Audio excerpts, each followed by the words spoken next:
Good morning, friends of the bear.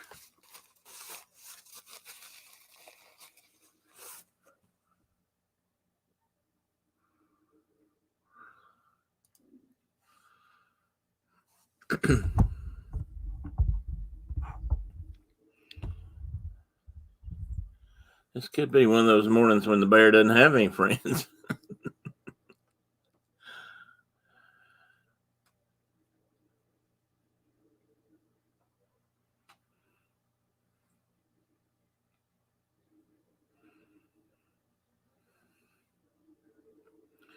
Well, hopefully some notices went out and we'll have some guests here.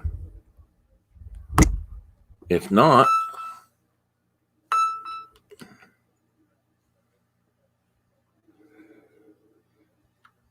then I guess I'll entertain myself, which I've been known to do before.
Good morning, Cherie.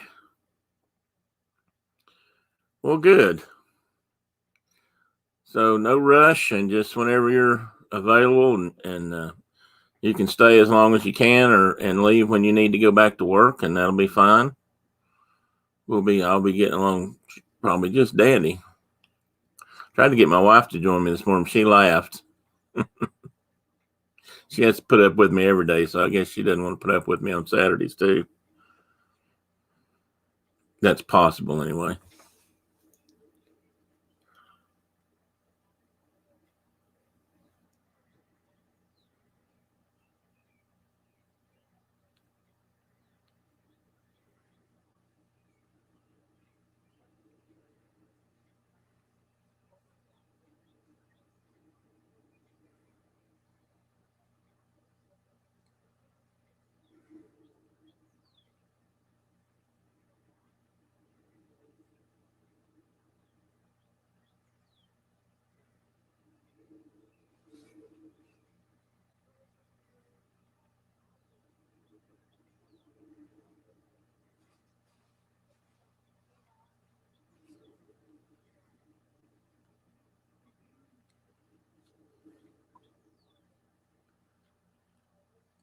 Well, that's good to know. Sure, I was finishing up something here.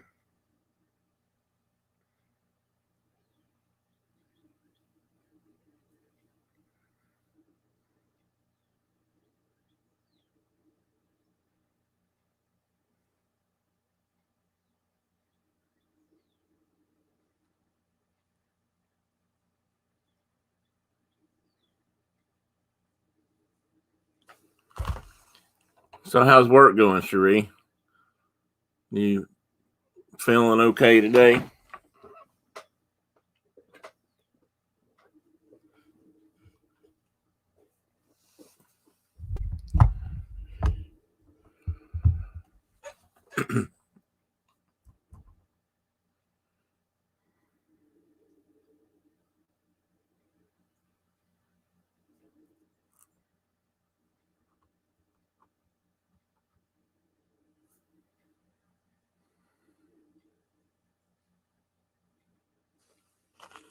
Hey, Kay. Good morning. Good to see you. How are you doing on this? So far, fine Saturday morning. Sun shining here instead of rain. That's good.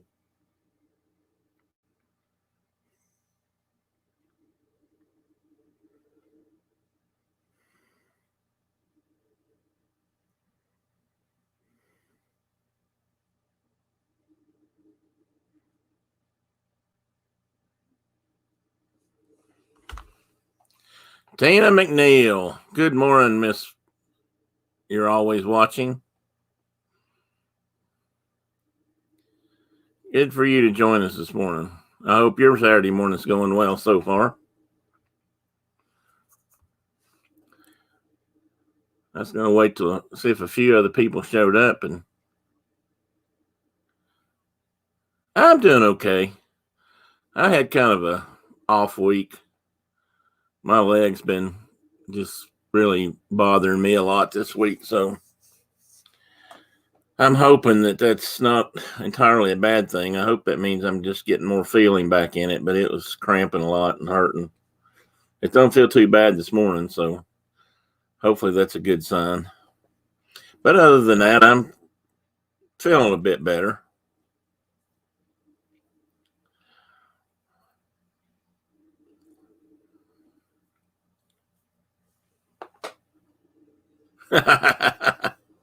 Good morning, Leanne.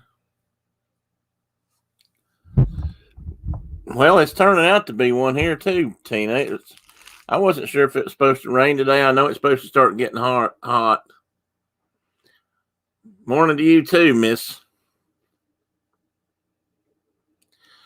Well, I hope it is too, Kay. I hope it's because I'm getting more feeling back in my leg and it's just adjusting. I'd been feeling pretty good and not as bad, but this week it's just been kind of aggravating. So I'm hoping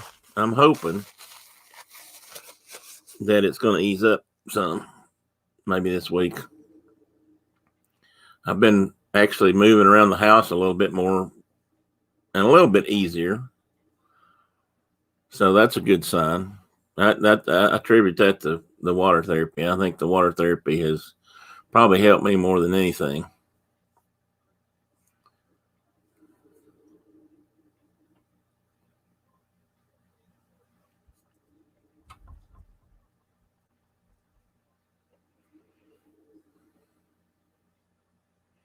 I hate to hear that, Cherie. I was hoping that had eased up some for you.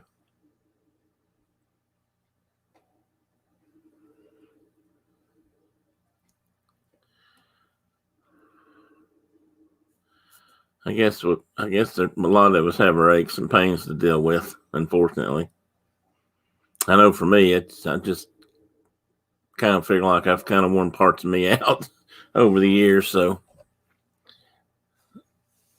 that may be the problem,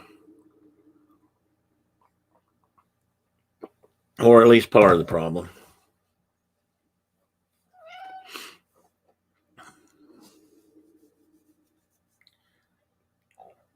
Who knew I was going to make it this long? Hey, buddy. You want to come on the internets? Come here.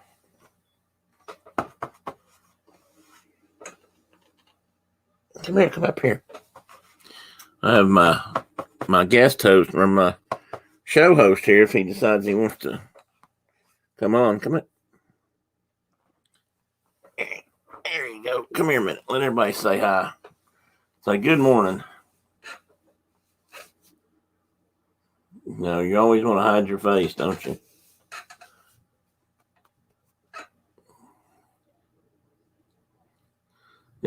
Yeah, I know. I love you too, buddy.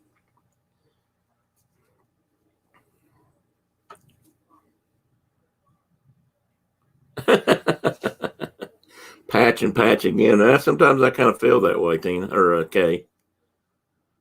Mr. Pockets has joined this chat. We'll see how long he stays. What do you think? Yeah. He likes to rub on my headphones sometimes. He's had a busy morning. He's had breakfast and 2 naps, I think, so far.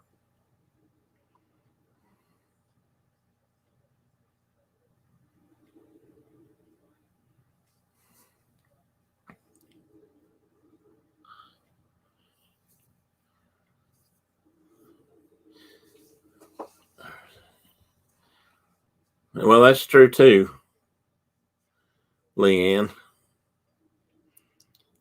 I think sometimes we do bring our own pains on, but I don't know what to do about that.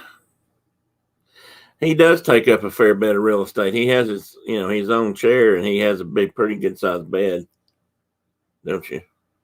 I'm talking about you, yeah. And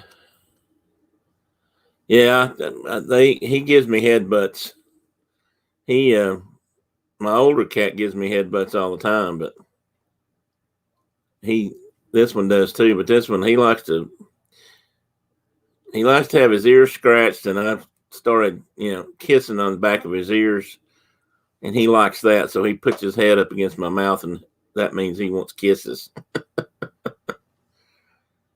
Yeah, you want kisses? You want kisses? No kisses. He's embarrassed.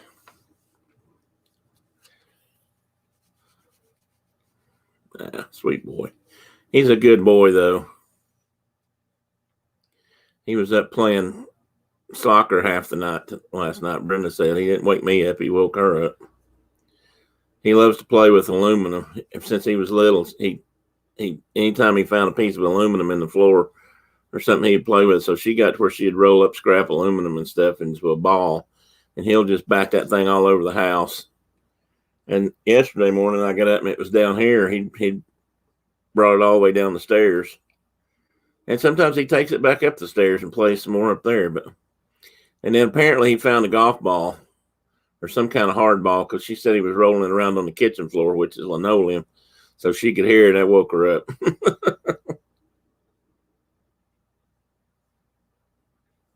Yeah, Kay, the people that think that don't know cats very well, or they don't treat them very well. I mean, I have no doubt if I was mean to him, he probably wouldn't be either, but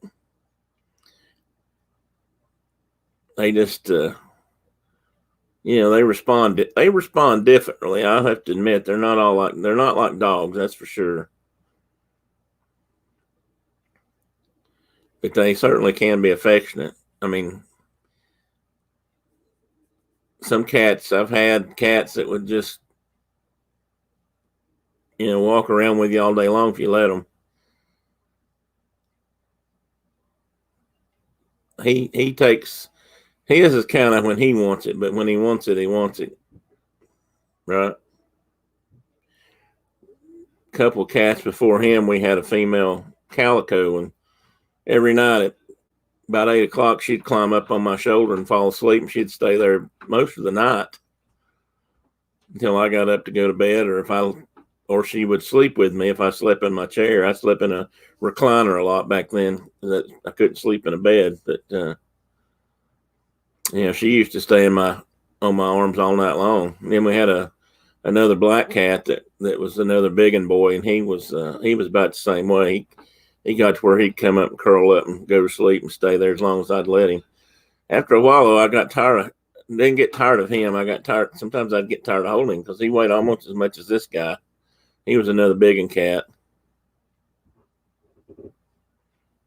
Yeah, Tina, that's probably true.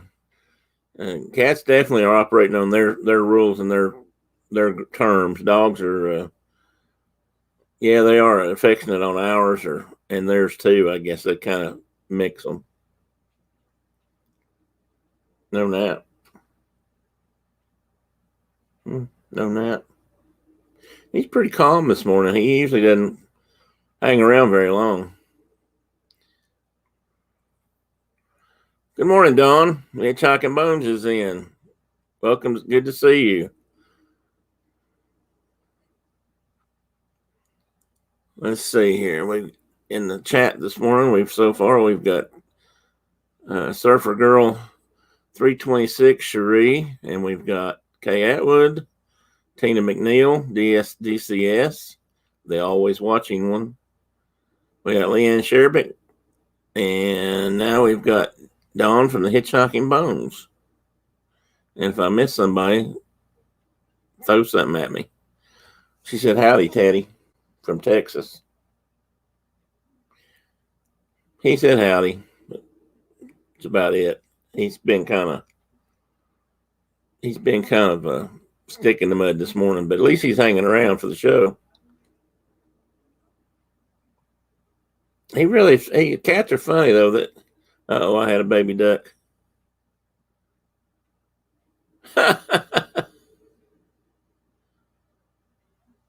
Would she try to do that, Kay, when she was bigger?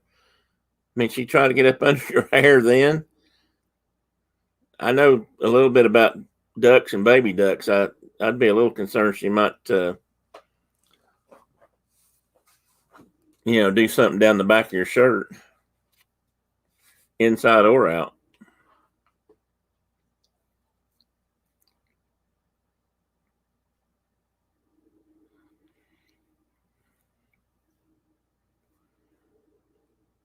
This is duck related, duck adjacent, let's say. I used to, in the spring, I used to go out and monitor some wood duck boxes that we had out. And sometimes I'd take students or other volunteers out with me just to help. So I wasn't out there doing it just by myself. But another reason I did it was to educate and show them birds and different things and what was going on in those nests. And just so happens that screech owls, which is one of our smaller eastern owls, they also nest in cavities. The wood ducks nest in natural cavities or a provided cavity. And screech owls would also roost in there at night. They do nest, but they roost in places like that too for protection. So I'd find them. We always found 2 or 3 screech owls in our nest. One year I was a little bit late running the boxes, and I found 2 or 3 sets of babies, just hatched or fairly recently hatched out baby screech owls. And you talk about a ball of fluff. Now they were cute.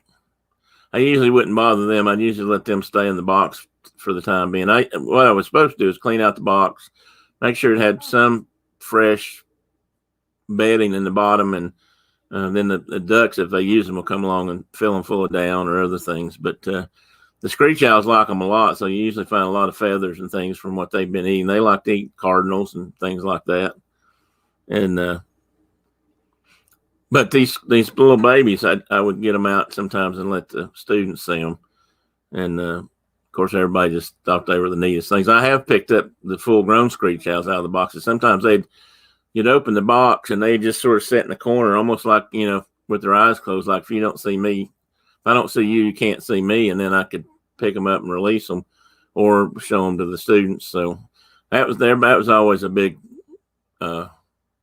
everybody enjoyed that part. Funny thing about it was sometimes I'd release the screech owls and it would either go right back to the box I took it out of, or it would fly just to the next one down the creek. They're usually, 25, 50 yards apart. They knew where they were all at. They'd just fly straight to the next one. That's funny. We think we had a small massacre at our house a couple nights ago. Brenda woke up in the middle of the night and said she has a welcome wreath kind of thing on the front door, and this year some house wrens had built a nest in it. Actually, they've done it before, so she always puts up a sign that says "Do not disturb" on the front porch. Not that we get that much traffic, but we try to avoid going out the front door so we don't bother them. But the other night in the middle of the night, she heard a god awful racket. She got up to look, see what it was, and she couldn't see anything. But she decided to peek in the nest with a mirror, and all she could see was what she thought was one dead baby left, and there had been at least 3 in there. So we looked again yesterday just to verify, because if it was a dead one, I was going to take it out, and that way maybe the parents would re-nest and lay some more eggs. We still have no idea what got in there. Whatever got in there, the other 2 birds were gone. They weren't dead on the porch. There wasn't feathers. There wasn't anything. So I don't know if a screech owl got in and grabbed them, or if I don't think they were old enough to fly away yet. They just hatched out last week. So anyway, turns out the one that was left wasn't dead after all. It's still alive, and the parents are still feeding it. So There is another possibility. I told her, and that was that maybe there's a bird known as a cowbird, and cowbirds are parasitic in that they don't build their own nest. They're lazy like that. They'll lay an egg in a nest of another bird, and a lot of times their chicks will out perform or out. I can't develop. They develop faster than the birds they lay the eggs in. The other birds, and they'll tend to be dominant in the nest, and sometimes they'll kick them out. I don't know if that's the case here. This is a really small hidden nest. I don't know if they would have gotten in there and laid an egg or not, because these wrens kind of build down in the sphagnum moss and stuff that was in there. I don't think it was a falcon, Tina, because it was in the middle of the night. It could have been. I think it'd be more like an owl. Falcons certainly can do that, and we've had them in the neighborhood. I always kind of don't mean this in a mean way, but I used to kind of laugh. People that feed birds all the time used to just get all upset and about, the little hawks and falcons that would show up around their bird feeders, but they were creating a perfect smorgasbord for them. I mean, they were feeding the little birds and they were actually feeding the big birds at the same time.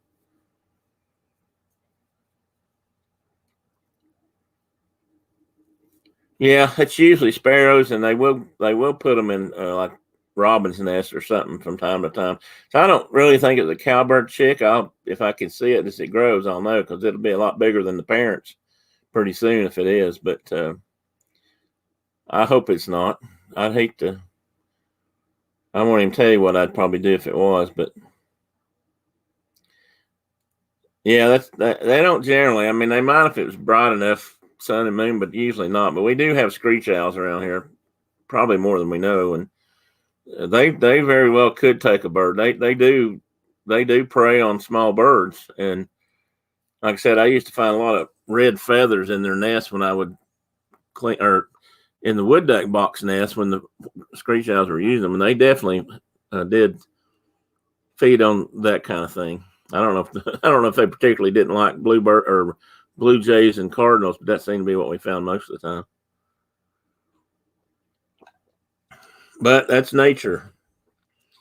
I mean, I can live with that. If it was if somebody's stray cat, then that would probably make me mad. That's why I don't let mine run loose.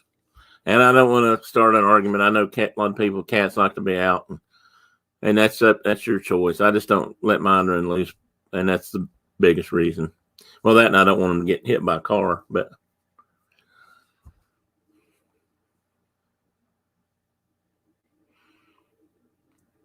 Okay, I got to follow this up and see what Don's talking about. Yeah, I mean, hawks are birds of prey, and they feed. Most bigger hawks feed on rodents. I mean, they mainly eat mice, and they'll eat chipmunks and red-tailed hawks, Swainson hawks, like you guys might have. I don't know if you have them in your part of Texas or not. They're almost like a big red tail. They will. They'll even eat. I have seen a red tail go down, grab a big rabbit, eastern cottontail. But most of them do feed on small rodents and things, which is, for the most part, most people would say is a good thing. But some of the smaller ones do primarily feed on small birds. I mean, sparrow. I've seen sparrowhawks eat everything from a large bug to a nestling. I have seen, Cooper's hawks and sharp-shin hawks we have around here a lot in the woods. They're more of a woodsy hawk, and they definitely feed on small animals. Hey, John, Surf Bum, welcome in, buddy. I get you're home and the fishing's over. I never did really hear if you had a good harvest from the fishing banks or not. Hey, Jeff. Good morning, sir. We will have a guest in a little bit. Let's see what time it is. I'll keep my eye open when she pops in. She, Surfer Girl is going to pop in for a few minutes, and while she's having her lunch at work. Yeah, dogs will do that too. Cats are hell on them though. I mean, they just maybe not squirrels and chipmunks as much. Well, they will catch a chipmunk. I actually saw there's a pretty good sized cat running around our neighborhood right now. I'm sure it belongs to somebody. He looks too slick not to be well fed and groomed, but he's I saw him walking across the yard the other day with either a baby rabbit or a chipmunk in his mouth. So he was out doing his thing. We've got so many squirrels in this neighborhood that if they took a few out, they'd probably stay out of our bird feeders, but I won't start being mean to them.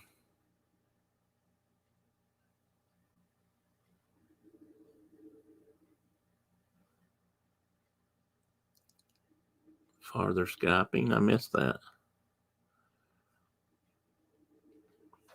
Well, yeah, I saw some. I'm starting to see more chipmunks in this neighborhood. I really didn't used to see a lot, and I've had a couple that run around on my back porch out here. I'm in the den downstairs. It's my office and kind of my area of the house, and if you will, and sort of the library too. We got a bookshelf over here full of mostly my books. But I was watching the other day, and there was a squirrel out here running around on the back porch. So or not a squirrel, chipmunk. And it's kind of fun. I like chipmunks. I think they're pretty neat. Or micro bears, as they called them out in New Mexico when I was out there in Boy Scouts. Yeah, Don, that does happen. It doesn't happen as often as a lot of people think, but it does happen. I have a story. I wish I could tell it as well as a friend of mine did about wildlife and pets, but it was basically about a lady that called one of the wildlife game wardens around here that I know, conservation officer, and she was hysterical because she thought there was a fox in her backyard that might get her. I think it was her dog, small dog. Either that or a coyote, but I think it was a fox because the guy from the state agency was telling her that they could, but didn't usually, and it probably wasn't anything to worry about. About that time, she screamed in his ear, "Oh my God, he's got him!" And she looked out the door, and the fox actually had the dog by the throat, or by the nape of the neck. So she ran out and ran it off, and he dropped her. But and his answer to her after that was, "Well, that's the thing about wildlife; they'll make a fool out of you every time. So you never know." So they will do it. I think that is overblown, but they certainly will do it. I mean, they're just another small animal to them. They don't really seek. I don't think they seek cat, dog, rabbit written on them or anything.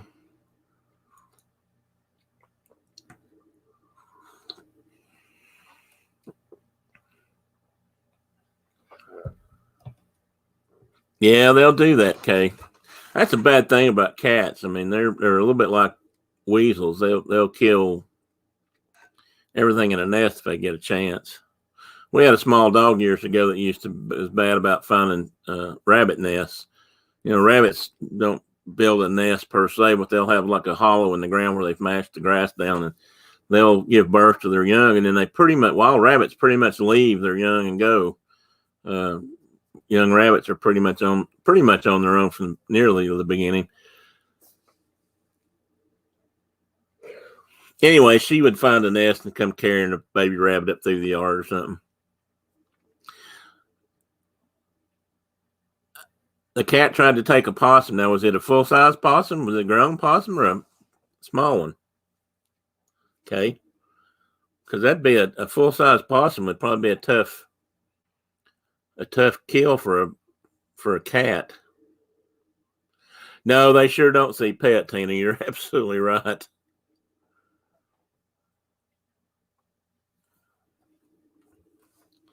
They, they see food. They see dinner. Yeah, they do that, Kay. They've done some studies about that, actually. I know they did one in Europe. I saw one time in England with house cats and rodents, and they've done them here. And it's amazing because cats like to do that. They'll bring them, lay them on your front porch. I've had them do that 2 years ago when we had outside cats. Excuse me, folks. I apologize. But they'll they'll bring them and give them to you, but it sounds like they're heartless, but it's just natural. They're natural born killers, and they'll kill. That's what it's hard sometimes to explain to some people who want to feed a lot of wildcats and feral cats. That they think as long as they can feed them, they'll be fine. But I can show you a lot of fat house cats that bring in just as many mice to the front door as they do as any of them, and they never eat them. Yeah, Kay, I don't know if she'd ever taken that possum. The possum might have played dead on her if she got the upper hand, but I doubt she would have killed it. And possums have a mouthful of teeth. Fun fact here. Write this one down. New Tim fun fact or trivia. Opossums have more teeth than any other mammal. They have, I don't have to look up the number now. I used to know. They have more teeth than any other mammal. I think here for sure, and I think maybe in the world, I think they have more teeth than any other mammal.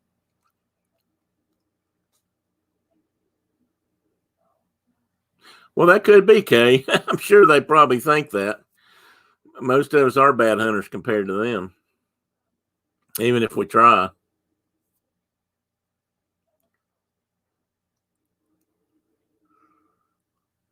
Weasels are another animal that's kind of like that. They'll get into, that was why farmers and stuff hated them so bad a lot of times, because they'd get into the hen house and they'll virtually kill all the chickens, and or the chicken house. They'll virtually kill all the chickens, and they might eat the brains out of one or two, which is what they tend to prefer. And then they'll just leave them, but they're all dead. That's just how they work. Oh, Carol, you missed Tedward. Yeah, maybe he'll come back in a minute. He left. He was up here. Good morning, Miss Carol.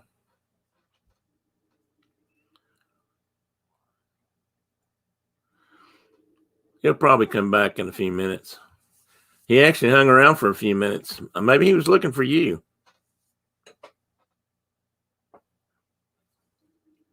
Oh, that reminds me of something.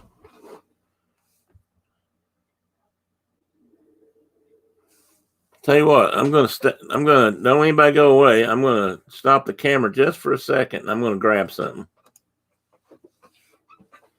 But you can probably still hear me. I'm just slow walking.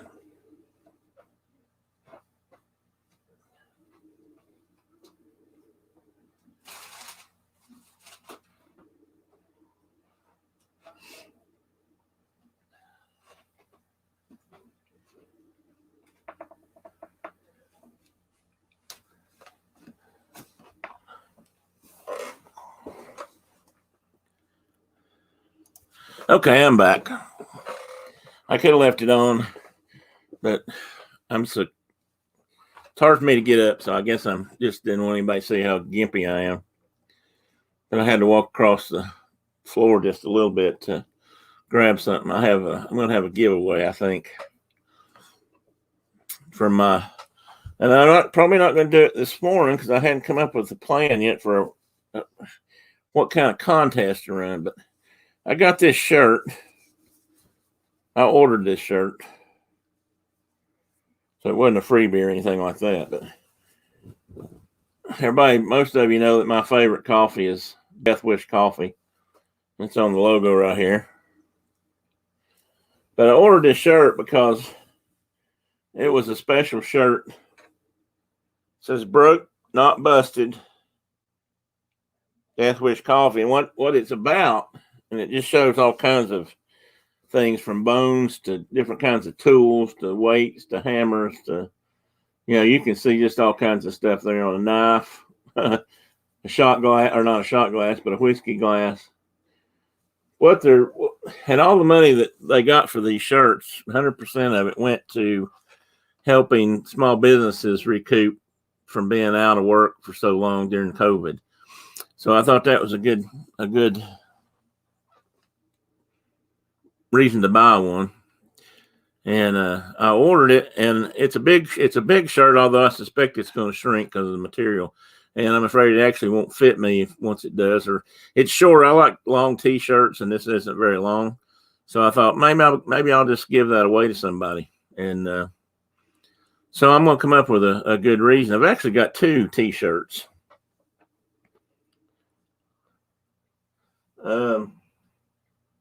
I've got another one. It's a Star Wars T-shirt, and it's for. I'm trying to think where it's laying.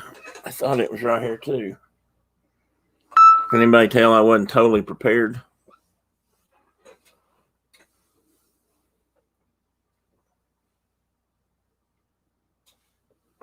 Well, anyway, it's a Star Wars T-shirt, and it's got Darth Vader and some other characters on the front, I believe.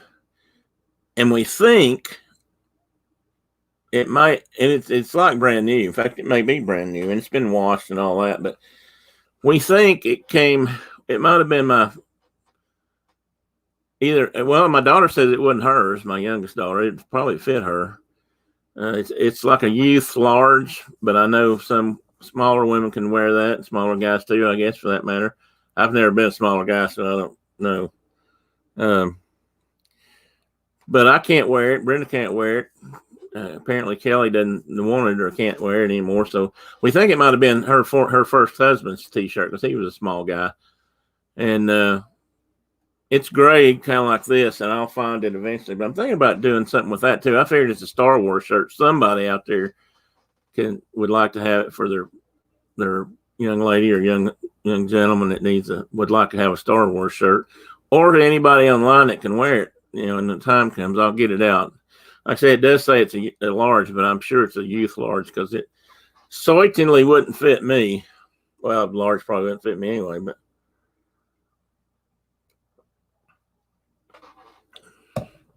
Okay, we got another.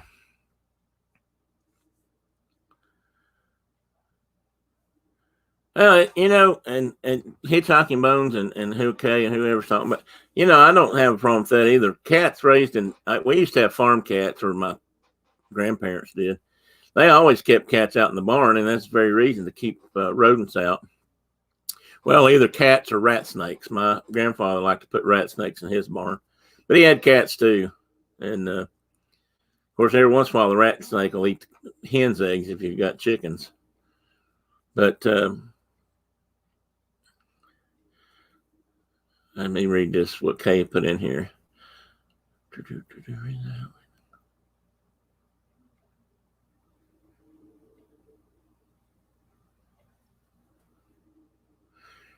I don't know, Kay, maybe. I'm not 100% sure that's proven. I'm not trying to argue the point. It probably does make a difference, but I've seen them around, so I don't know if I'd totally believe that, but that's why I didn't want to that's partly why I didn't want to get into that discussion. I have mixed feelings on the colony feeding thing. I just know the damage that they can do. Even well-fed cats can do a lot of damage to the local wildlife. Well, no offense taken, Kay. Most people would feel that way, but that was country folk. I mean, that's how my grandfather, most of my grandparents used to get upset if they found out one of us killed a snake, or especially a black snake, because they would keep one in the barn, or keep them out in the barn a little bit, and keep the rats down and stuff, mice and rats. Usually they had some kind of feed in the barn, chicken feed, horse feed. They didn't usually feed they probably fed the cattle some other than hay, but mice and rats live in barns. That's just the bottom line. So they figured a rat snake was a good way to slow that down. And I mean, I've had snakes. I've had snakes in my house, but yeah, I'd rather have a cat too to cuddle with. I mean, snakes aren't very cuddly. They're just not. They're not slimy, mind you, like some people think, but they're not very cuddly.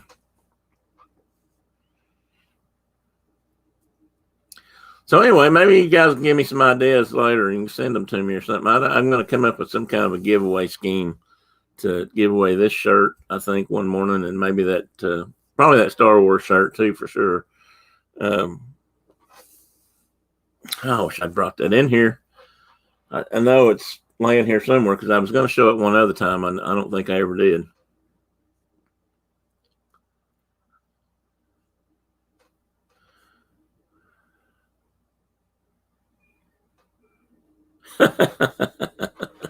Let me know who wins that. I suspect the squirrel will get away, but you never know.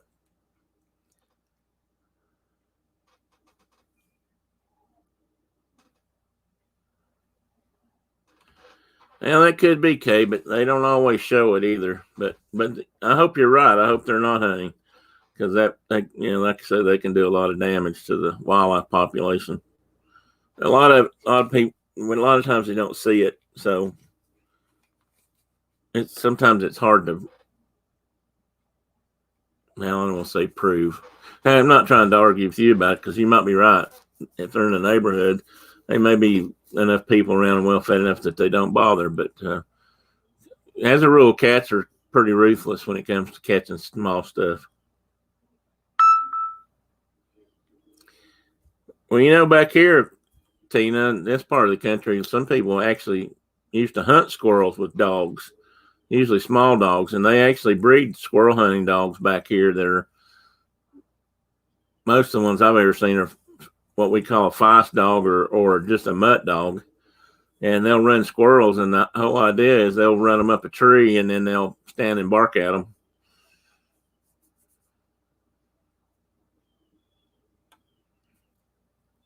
Well, okay, what kind of dog was that? Because that's what terriers are for. Terriers were originally bred to catch rats and kill rats, and some of them still have that instinct. I had a friend that had some Jack Dempsey. Is that right? Jack Dempsey terriers, and he had a hard time. He used to take them out and walk them, and they got in. They had a bad habit of chasing groundhogs, or one or two. One of them did anyway, and they would go after a groundhog just like a big rat or something. But one of them got down in a hole and chased the hole. And groundhog tunnels can go all over the place underground. You just see the opening usually. And he lost the dog that way and could never find it. It got down in the hole somewhere and couldn't get out, and he couldn't dig it up to rescue it. So it really tore him up too because he didn't mean for that to happen. Oh, dachshund. Well, dachshunds were bred for that kind of stuff. They were certainly bred to. They were bred to go after badgers and other ground dwelling critters that I guess in Germany originally. I mean, some people think that's funny now. Think about a wiener dog chasing badgers, but they did.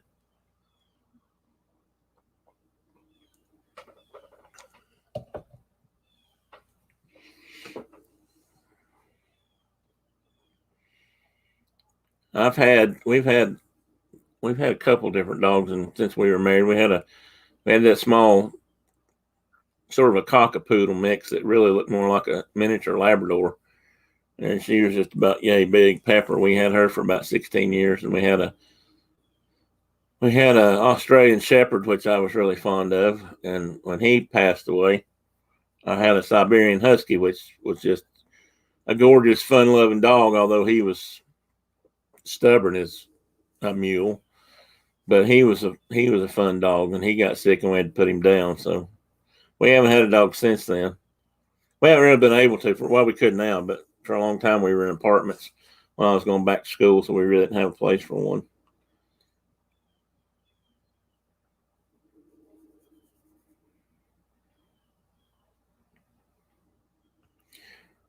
You don't have to tell me exactly, Kay, but what part of the world are you in, or what part of the country are you in?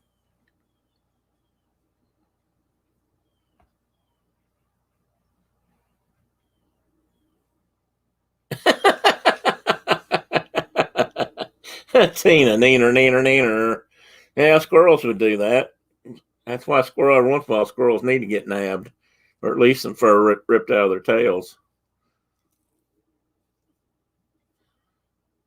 I had a reason for asking that. Oh, about the rats. Hi, good morning, Dean. The turkey lecture has followed the happy right into our chat, folks. Good to see you, Dean. I apologize. I've not been in your chats lately the last few nights. I've crashed early this week. I've been a little off my game, so I apologize, Dean. You have any exciting adventures lined up for the day?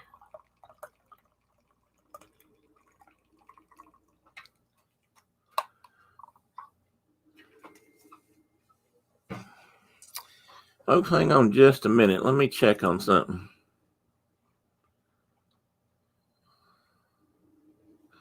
Okay. Just checking. 10:45. 6. Okay. Let me check on one other thing too.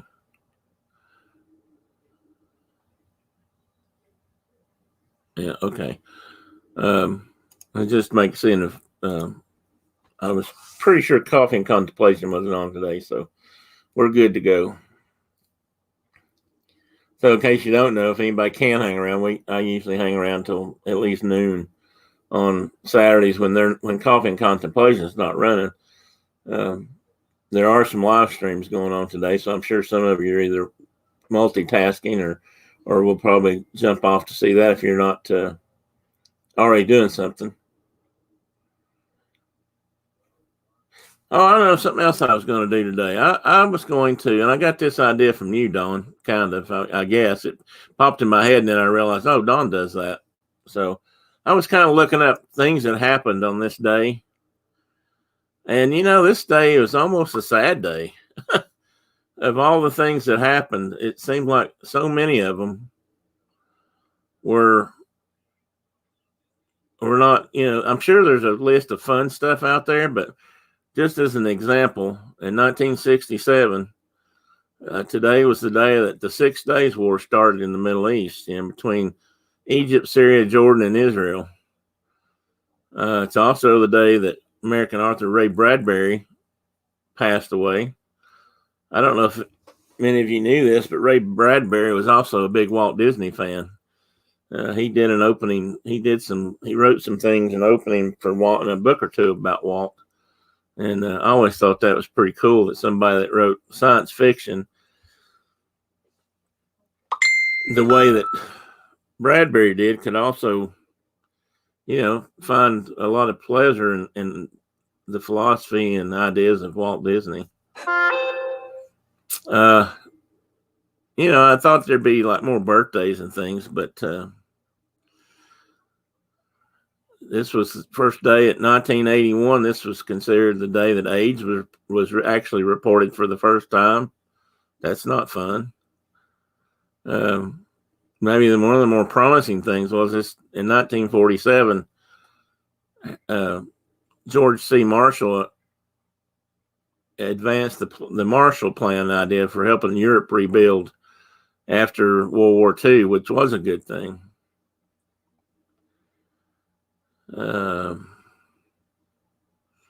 Let's see who else I've got in here. Nobody else there. I believe this is also the day that in our history in 1968 that Robert F. Kennedy was assassinated. So that's also not, despite your political feelings maybe towards the Kennedy family and everybody else, that's still not a good day in our history, for sure.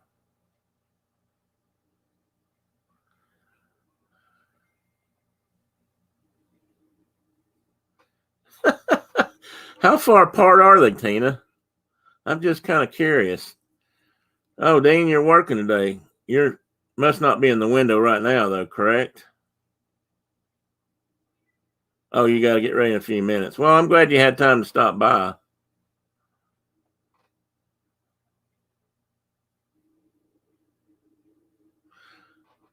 Okay, Dean, I'll do that. Thank you for that bit of advice.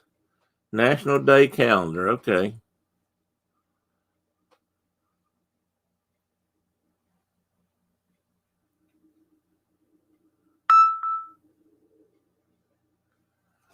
Well, let me look that up real quick here, folks.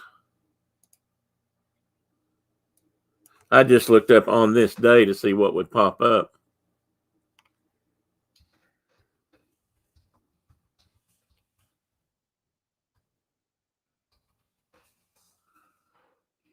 National Day calendar. How about that? Let's see. Oops. Well, it wasn't quite that easy.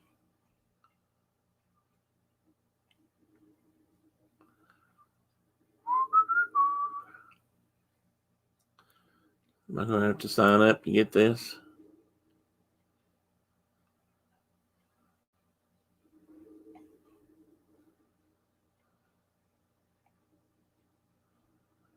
Well,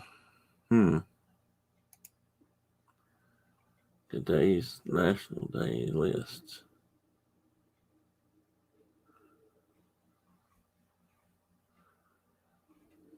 Okay, either I'm not that smart or there's more to this than meets the eye. Okay, well, I'll have to get that more ready for another time, I guess, because I can't find it. I mean, I found that National Day calendar, but I don't see what I need to do here.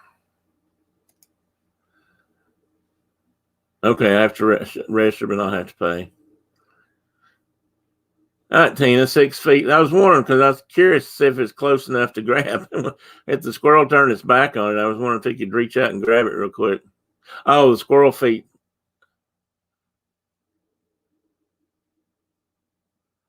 Uh-huh.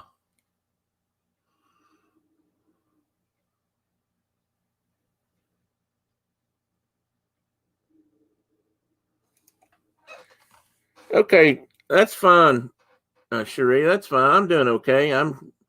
So far. I've not run out of talking points. May not be very gripping or holding on to folks, but I'm doing okay. So please do not worry about it. Certainly don't fret. And if you can listen a little bit longer, then go for it. And if you need to go back to work, I understand that too. I'm thank you for offering and thank you for just being here. That's the most I can ask for is folks just to show up and watch or listen to the show. And we'll try again another time, maybe when you're not working one Saturday or something. Unless that's a never thing. Good morning, Pearl. Well, I know, Cherie, and I'm sorry it's working out that way. I just don't want you to feel bad about it. I'll feel guilty, and if you feel bad or feel guilty, so I hope you don't. I mean, I do appreciate the offer, and like I said, we'll make it happen another time. We'll figure out a way.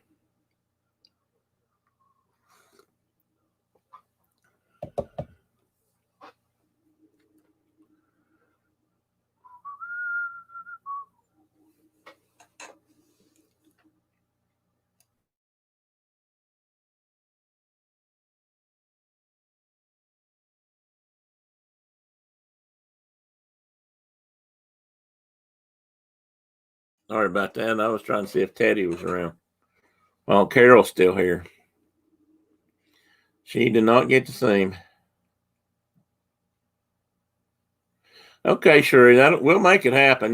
Maybe some morning you can, when you know the Wi-Fi is working or cooperating, you can let me know and you can pop in. That'd be good. Like I said, I appreciate the offer and I appreciate you trying. I just don't want you worrying and fretting about it. So please don't. We'll be good, and you're definitely have an invitation to come back. No worries there.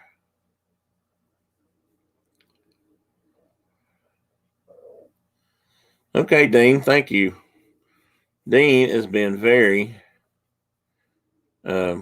educational this morning.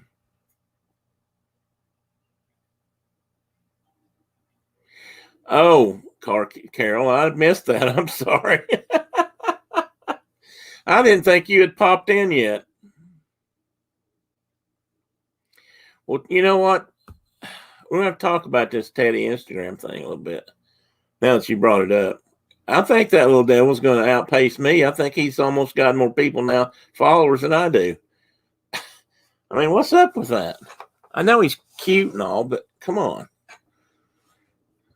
I'm kidding, but he's I told him he needs to get just a little bit busier. We need to come up with a few more interesting things for him to be doing.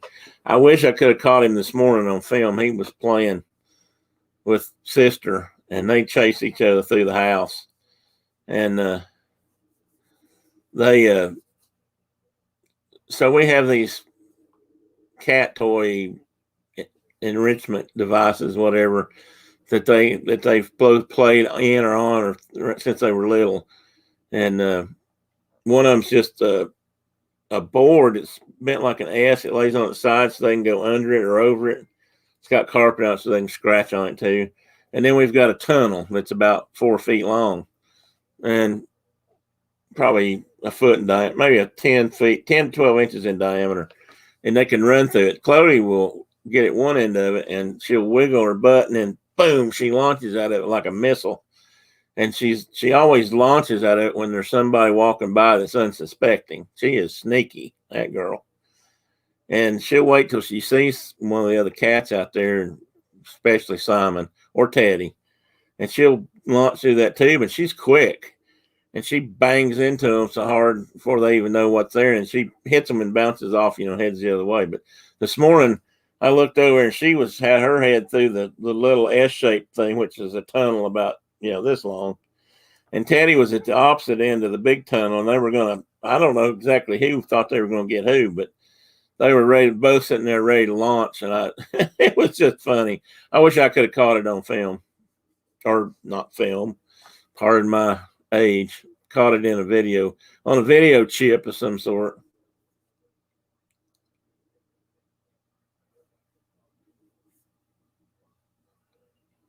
I totally understand, Carol.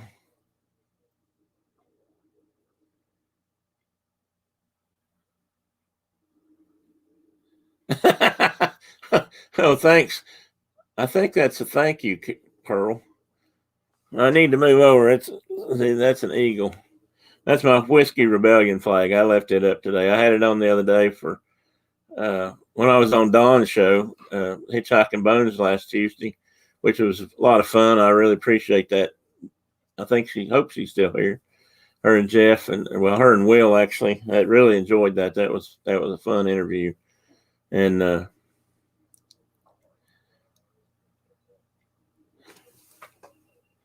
score! You're kidding, Dean. Are you serious?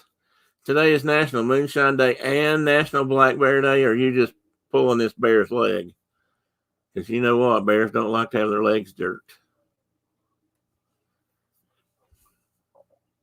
Which brings up another topic I wanted to discuss, which I shall in a moment. Now, if that's true, Dean, I may have to get out and celebrate a little bit today. That's like two of my favorite things all in one day. I couldn't be that lucky, not really. But if it is, or if it's not, maybe we can make it that way. If we all say it long enough, it'll become truth, right? How about a show of hands? Kidding. The people who saw on the news this week where the mama bear and two cubs had walked on that wall behind the house. I think it was in California. And I don't know if you noticed, if you did, and you saw what's known as a cinnamon bear, which is another version of a black bear, just a subspecies or a coloration phase, and two small cubs, which I believe were darker than she was, as I recall. And they were walking along a wall of a house, and the household dog saw it and went after the bear while she was up on the wall. And of course, first thing she did was scoot the cubs back beneath her and push them back the other way, and they took off towards the bushes and the trees. Okay, I got to catch up here for a minute. Oh no, Dawn, thank you. It was all my pleasure. Believe me, I enjoyed it very much. Send them to me too, Dean. I don't know who you're sending them to, but send that to me. I definitely want that. I have to mark that on my calendar. Hopefully next year I'll remember to celebrate.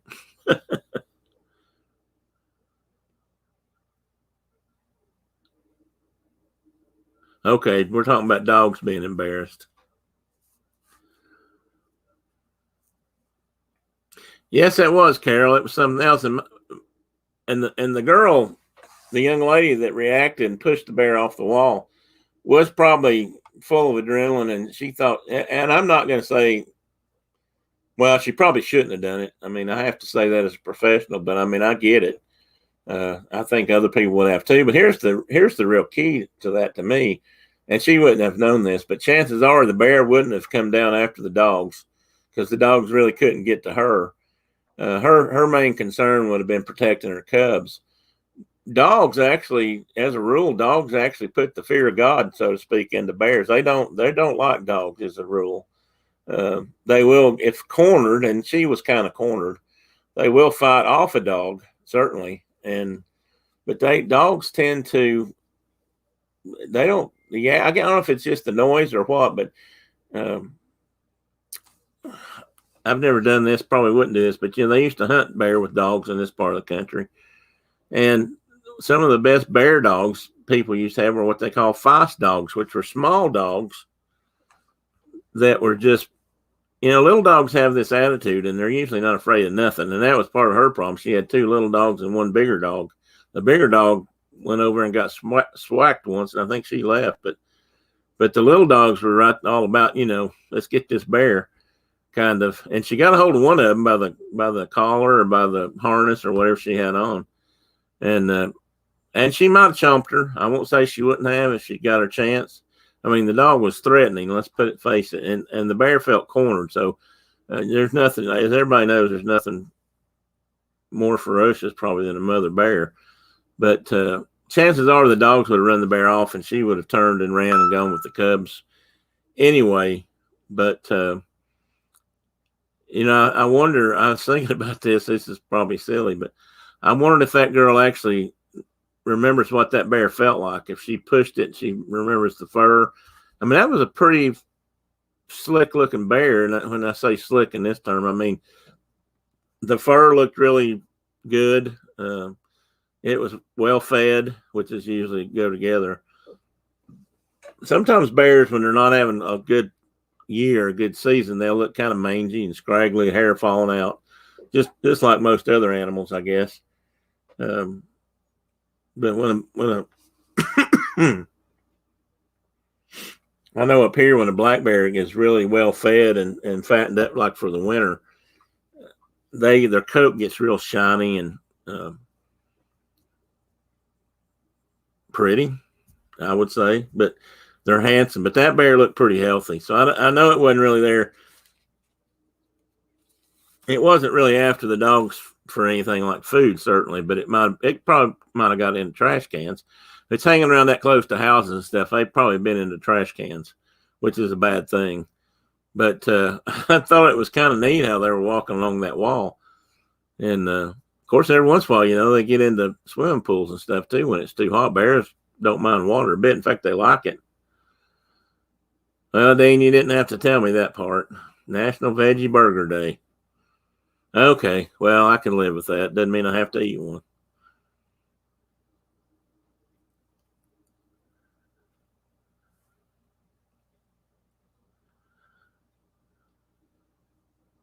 All right, thank you, Dean. I'm catching up on chat here real quick, folks. I'm sorry, but anyway, that was a interesting story. I guess that's a security camera footage that they had. That's one thing we're learning about security camera footage lately, of the things that go on around houses and neighborhoods, and either when we are there, like this bear, and she happened to be home, and then times when we're not. Don't you know her mother was probably freaking out if she was there or when she saw the film footage later. If they're going after a bear like that with her bare hands. But that bear was probably just about as afraid of her at that point as the dogs, because she, in some ways, she did everything right. She was big. I'm sure she was screaming at the bear, and she had her arms up in the air, made herself look even bigger. So you and me, Cherie, but that's just me. The flag behind me is, Don, is the flag, one of the flags, probably the best known flag for what was known as the Whiskey Rebellion in the 1780s. I don't remember the exact date. The Whiskey Rebellion was a result of one of the first taxes on things like that after the Revolutionary War. It was intended to help basically pay off the war debt that we had from, the Revolutionary War. And it was more aimed at large distilleries, people that made a lot of whiskey and that sort of stuff. But unfortunately, they didn't write it that way, and it affected small. Back then, every farmer that had extra corn in the winter, they say, used to make, or grain, used to make a small batch of whiskey and stuff, and they'd sell that for extra money. It was another way to sell their wheat or corn product and make a little bit of extra money. And unfortunately, the whiskey tax affected them more than it did the big brewers, because there was the way it was written, they had to pay like just as much as the big distillers did, and which meant usually they weren't going to make any money on their product, which is really the biggest reason they made it, brewed it, was that to use up the corn or wheat or whatever they had, rye. I mean, whiskey is made from a variety of grains, rice in some cases, rye, wheat, certainly corn. I mean, bourbon and Tennessee whiskey has usually got at least 50% corn in it, I think, in the mash. But anyway, they basically rebelled about it. This was primarily in Pennsylvania. I'm not sure why just there.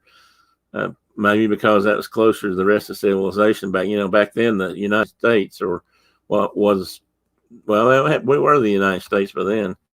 Pretty much limited to the East Coast, everything east of the the Appalachian Mountains, with a few exceptions. Pennsylvania had more area, but anyway, it was primarily centered in Pennsylvania. And this flag, the reason we know what it is, or how it's one of the few examples of any flag that was flown during that time by the revolters, if you will, the people that were against the tax, was one of the few that's left around. And we know that because there's a tavern in Pennsylvania, and I can't remember the town. I think somebody maybe in one of the other chats one day knew where I was talking about. But if you look it up online, look up Whiskey Rebellion flags, and you'll find this flag. It was hanging on a wall in this certain inn in Pennsylvania, and they had it in a picture frame, or mounted, and it'd been there for a long time, and it was one of the few remaining known examples of any of the flags from that period. And it just so happens it's also been replicated by people that make flags. So I found one and bought it. I bought that just for, I'm not a rebellious kind of guy, I guess, but it was just because it was about whiskey, and at the time that seemed like a fun thing to do for different shows. And I was doing some stuff on this show and on some other stuff where I would talk about moonshine and stuff from time to time. And so I thought, well, that's a neat flag. I think I'm going to get one. I usually fly that or one of my pirate flags behind me.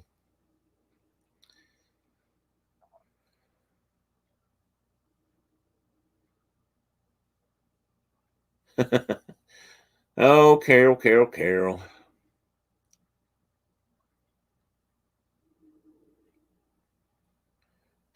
Okay, yeah, they have to. They have to have locks on trash cans, because that's about the only thing a bear can't pick so far. They have to get really. They have to really get down on the low. A few years ago, people didn't do that. They didn't have enough security on their cans, and bears got to be a real problem in Gatlinburg, coming in and eating garbage, and of course breaking into houses. And that little video I posted recently on Instagram was an example of some folks that were up there renting a cabin on the mountainside above Gatlinburg, and a mama bear and either 3 or 4 cubs climbed up and got in their vehicle. I'm sure because there was food in there. And I've talked about this before, but in the park, in the Smokies, and most parks that have black bear issues or have a lot of black bears, you can't leave anything out unattended on your picnic table, any food stuffs or soft drinks or anything like that. But you also can't leave it in your car where they can see it, because they can break into a car. They've learned that they can smash out a window and reach in there and grab it. And most of them know what a cooler is now. They associate a cooler with food. So if they even see a cooler, they'll go after. Yellowstone National Park has a problem with that too.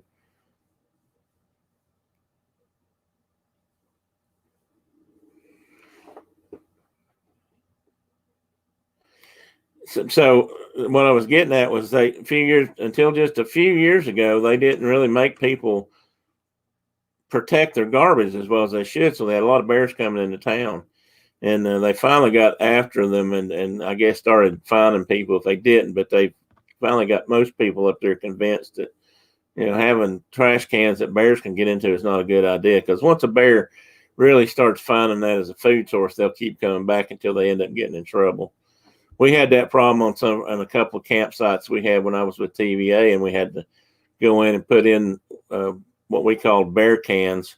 There's a couple of different companies out there that make the cans that you see in all the national parks now, that have a flip open door that latches and made so bears can't get into it. And it's actually, so far, from what I've heard, they've been very successful. We put in a bunch of them in some of our campgrounds where we were having bear problems. The other problem is people feed the bears. Everybody thinks it's fun to feed the bears and have the bears come in and interact. And again, invariably that gets a bear killed or gets somebody else mauled, and then it gets the bear killed, because no matter how you look at it, the bear always ends up losing in these human interactions. So we had to really strap down on that too, and get people to educate people about not feeding the bears. They have a lot of signs up about it in the Smokies. People food kills bears was a common license or a bumper sticker here for a while for folks that were involved in those programs. Bears, what bears know most is that they want to eat, and if they find an easy source of food, even if it's not their natural food, they'll go for it. And that's what happens. But a lot of it starts because people start feeding it to them. So once they learn about it, they keep coming for it.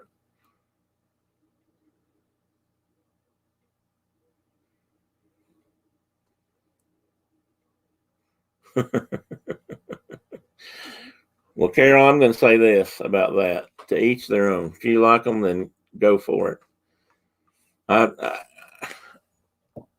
I'm not a vegetarian. I like vegetables. I do eat vegetables, but I am a carnivore. And I believe by nature we're carnivores, so I have to stick with that. So it kind of bothers me that some people feed their dogs and cats. They try to make them vegetarians too.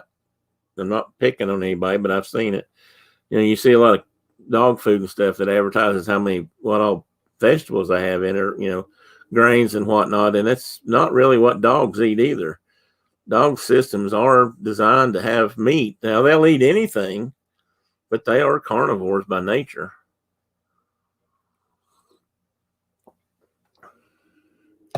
Yeah, bears certainly aren't stupid in that regard, Tina. Like I said, they're animals, but they're smart animals, but they can associate. Like I said, they've learned what coolers are now in most places, like the park, the Smokies, Yellowstone. I don't know if Yosemite has as many bear problems or not, but and these are black bears primarily. I don't know if anybody's ever had this issue with grizzly bears. I'm not saying they wouldn't get in your trash, but they're a different animal. I mean, literally. I guess that's obvious, but while they're a bear, they're a really different kind of bear. And certainly most people aren't going to try to feed a grizzly. I don't know what it is about a black bear that people think makes them tame or somehow makes them easier to feed, but they're really just as deadly as a grizzly if the need arises or if the situation occurs. And so it's hard to, so grizzlies usually aren't as big of a problem. They probably do get into stuff, but I mean, they they're not. That's another thing. Funny thing about bears is they're not true purely carnivores. I mean, they'll eat pretty much anything, and they're omnivores if anything. And they, in fact, usually when they do come out of hibernation or whatever level of stasis or that kind of activity they're in the wintertime, usually the first thing they eat is grass. They come out and start eating green grass. It helps get their system, their digestive system, working again. And after that, anything they can pretty much get their mouth on is fair game.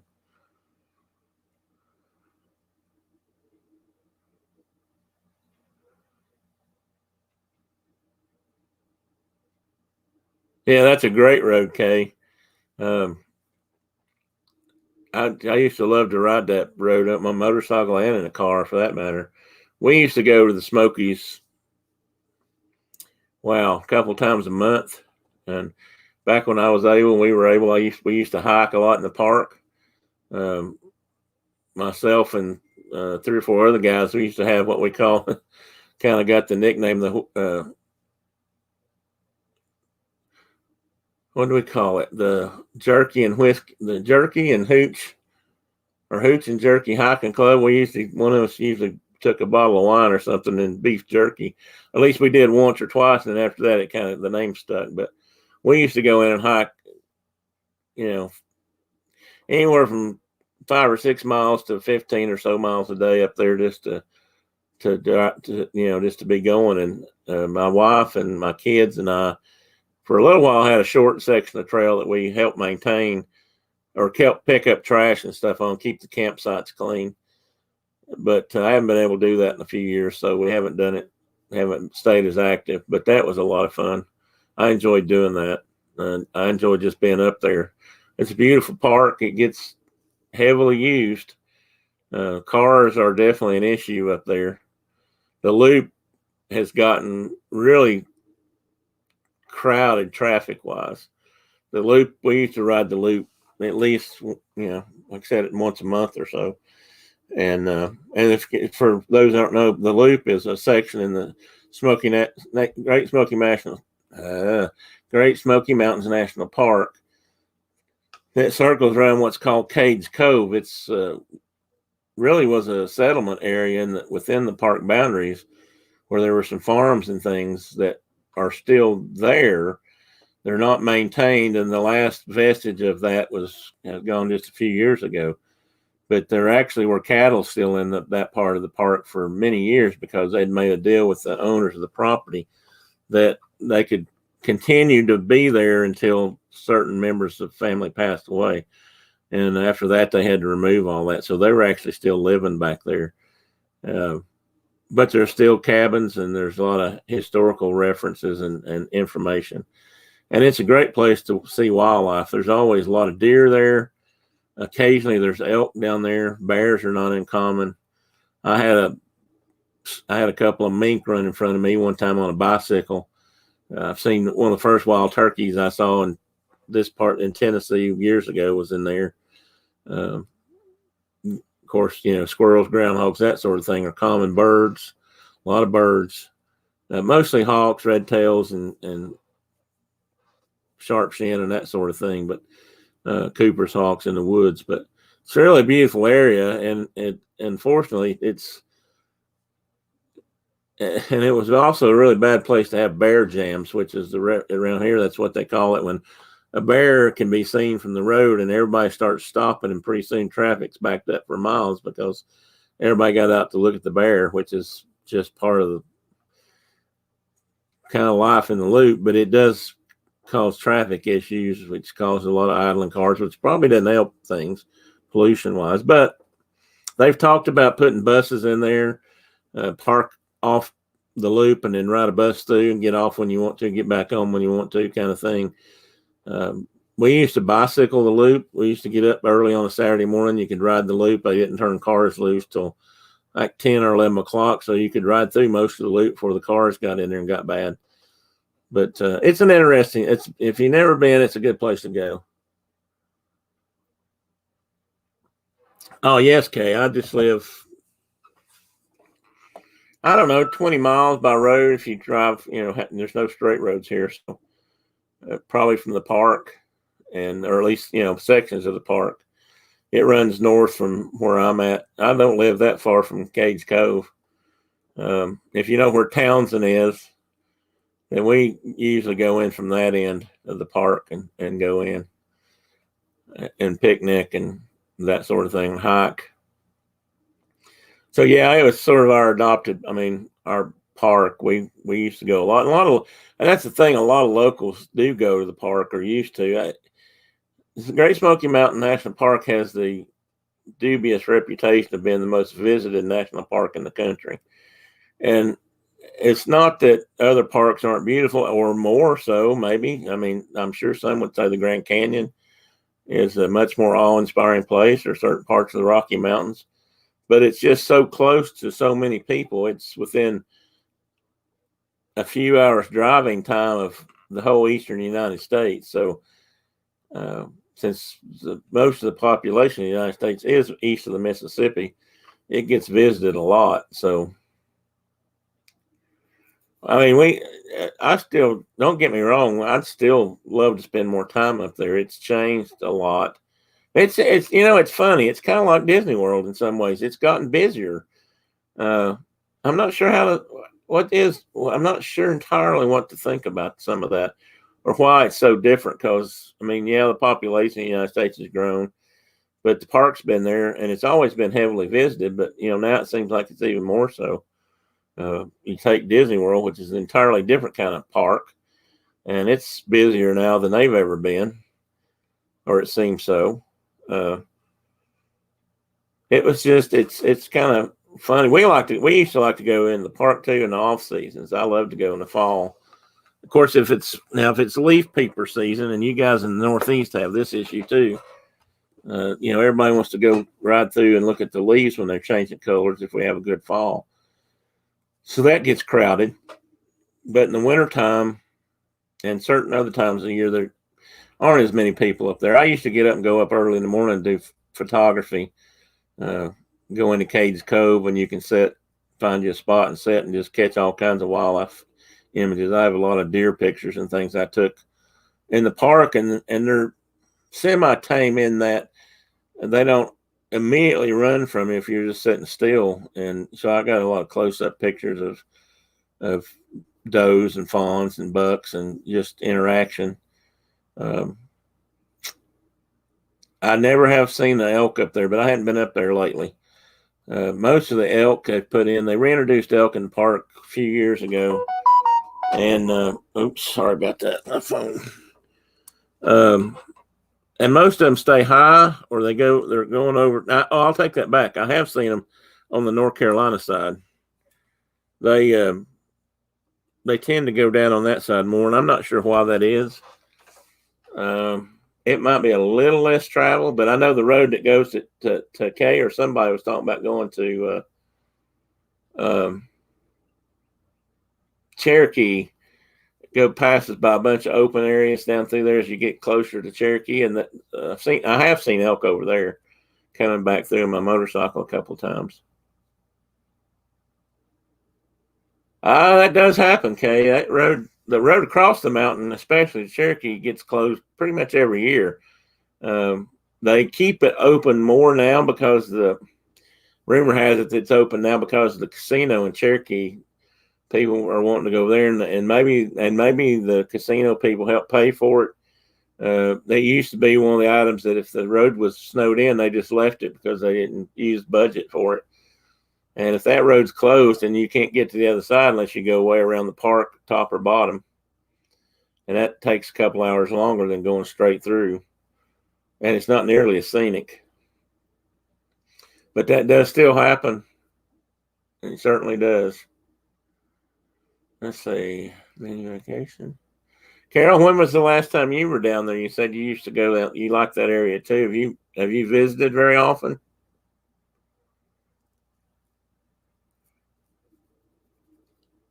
We don't get a lot of snow, but you get up into the mountains and the Smokies. Clingman's Dome is just off that road, and Clingman's Dome is the second highest peak in the east. right behind Mount Mitchell, which is in North Carolina, not too far off the Blue Ridge Parkway. Now I'm talking a few feet here. They used to argue about which one was taller until they finally got real scientific instruments to measure it with. And then there used to be these people that would. I've seen piles of rocks on the mountain. I swear I think they were trying to make them taller so they could say this was the tallest mountain. Oh, that's not too long ago, Carol. My wife and I got married on December 23rd. That's the day we met. That's the day we picked. And good or bad, I mean, we've talked about that over the years, whether that was the right day or not. But it is close to Christmas. But we spent our short honeymoon in Gatlinburg, which is common around here. But we really didn't have time or money at that time to go off and go someplace like Disney World, which is where we'd wanted to go. So we stayed up there and it snowed. It was quite nice. I mean, it's beautiful in the winter. I mean, it's beautiful at Christmas time now. They really do it up right. Oh, that's neat, Carol.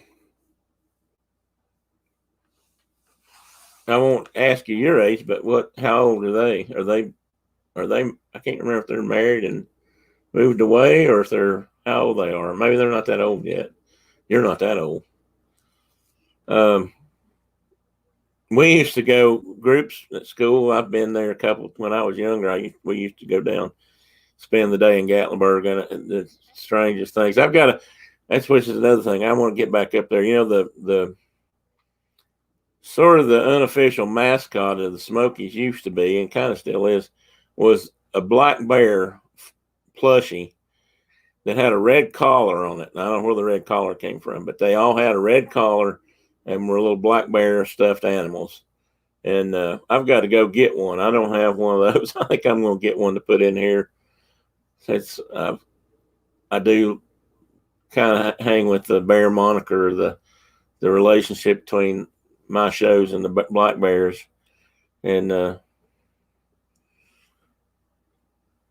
so I need to get back up. I've never actually owned one, I don't think. But I'm going to get back up there and get me one just because. You can buy lots of bear stuff in the park, in the Gatlinburg, Pigeon Forge area. That's definitely a touristy thing to sell up there if you get half a chance. I've had some encounters with bears in the park, a few here and there, taking some pictures. I've got to dig out some of my slides and stuff because I've got pictures of all that. I need to put them on my computer so I can use them. They're not doing me any good at the moment, but I used to shoot a lot of slides. So almost everything I've got's on a slide.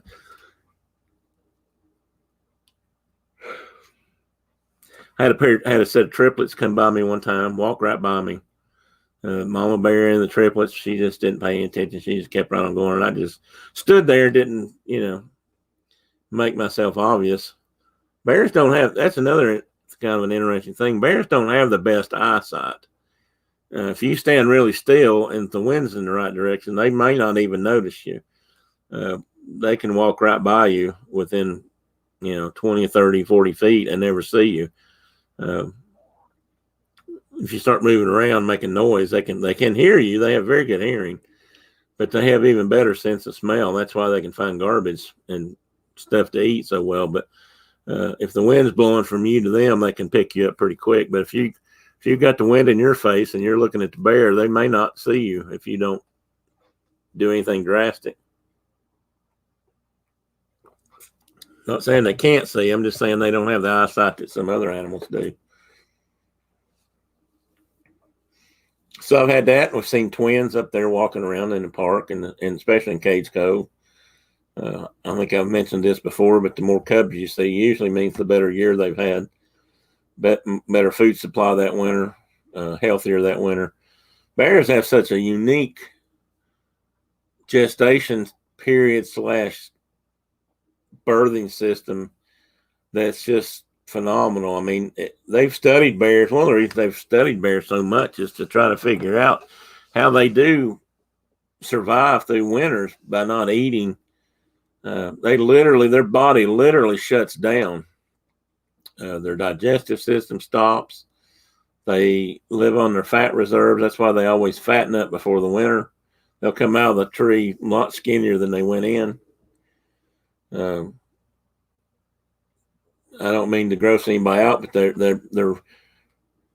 their gut actually forms what's called a fecal plug, so they don't have to go to the bathroom all winter. That's one of the reasons they eat grass when they come out. That opens them back up and gets everything moving again. Gets their system back up to speed. But they can delay their impregnation, if you will, once they're bred, and once they do whatever it is they do to get the fetus to start growing, then they'll have that young in a tree in their dens in the wintertime. And they're little bitty guys, hairless, just like a rat or something. And that young one will crawl out and attach itself like a kangaroo does. Kangaroos always climb into the pouch when they're little peanuts, and they attach themselves to a teat and they nurse till they get bigger and big enough to come out of the pouch. Well, in bears' case, they do the same thing basically, but not in a pouch, but curled up with mama. And by the time she comes out of the tree in the spring, they're balls of fur and ready to come out with her. And they won't be very big. They're probably teddy size when they come out. Really cute, but they've studied that whole system, because to be able to shut your body down for several months at a time and not need to eat, not need to drink, and survive, and in fact come out healthy, is an amazing feat. If we could do that, I don't know. It would be amazing. And they're trying to still figure out, how that kind of stuff works. Nature is probably one of the reasons I got involved in it. Was always so. I mean, it's an amazing thing what different animals can adapt to and how they work in the wild. And with black bears, that's just part of it. But it's since I'm already boring everybody to death. But black bears commonly have at least 2 cubs. They will have one if they've all had a really good year. Maybe not quite as well fed coming into winter or something if mast has been bad. Mast crop is related to nuts and berries, and the soft mast is things like blackberries and wild fruit, pawpaws, other stuff. Hard mast is nuts, and they eat a lot of acorns and other kinds of nuts too, just like most other animals. And another interesting little tidbit from Tim's little bag of wisdom that most people won't care about is the chestnut tree. And most people in the United States, at least if you're a little bit older, have heard the story about the chestnut trees and the chestnut blight. All native chestnuts were basically killed off by the chestnut blight in the early part of the 19th century. And in the mountains of Appalachia, the chestnut tree was actually one of the dominant hardwood trees that was there. They were used and they got huge. I mean, really big. Not so distant from some of the redwoods and things on the West Coast. Not quite as tall, maybe, but I've seen them where 10 or 12 men could stand side by side across the stumps. And they were big, and they produced a lot of lumber and a lot of things. But one of the things they did was produce nuts. And the wild chestnuts, not like the Chinese chestnuts that we have today, produced fruit every year. So, bears lived on that, turkeys lived on that. People turned their hogs loose in the woods back then. They lived on them, and people lived on them. They gathered chestnuts every year and lived on them. When the chestnut blight hit, that caused a huge plunge in wildlife populations, maybe more so than hunting did, actually. Most of the time we think hunters over hunting got rid of a lot of wildlife, but it actually did have a lot to do, at least in the east, with the chestnut blight. So, Dean, I'll have to, you know what, Dean, I'm going to write that down. That might not be a bad idea. If it's not a show title, it might be at least be a segment, huh? I broke my pencil.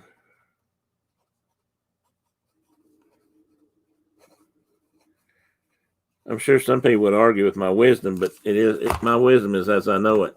But it's always subject to change too, as I learn. And anyway, so bears depended on that. So now they have to depend on other things. Wild cherries. I've gone through the Smokies and I've gone through Cades Cove, and there'd be a bear jam. And you get out and look, and what's going on is there's a wild cherry tree standing in a field where people can see it. And up in that tree might be 3 or 4 bears feeding on wild cherries. Bye, Dean. Thanks for coming up, buddy. We'll see you later. Hopefully I can make your show next time. I apologize. Like I said, this week was kind of an off week for me.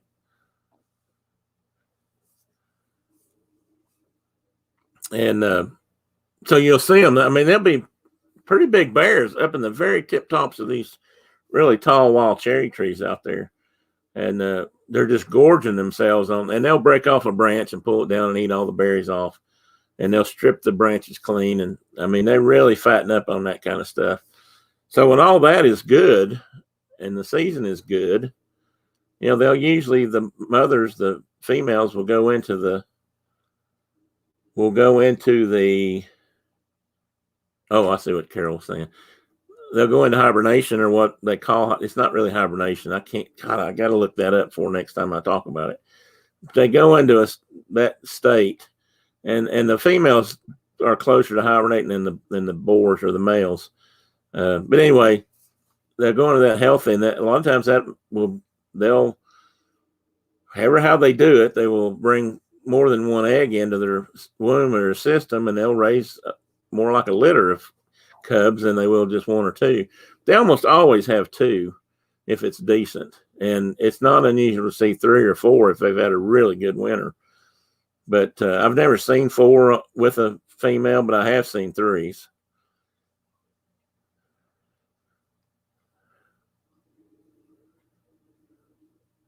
You may be, Kay. That's a good point, because they sure like them. I'll tell you that.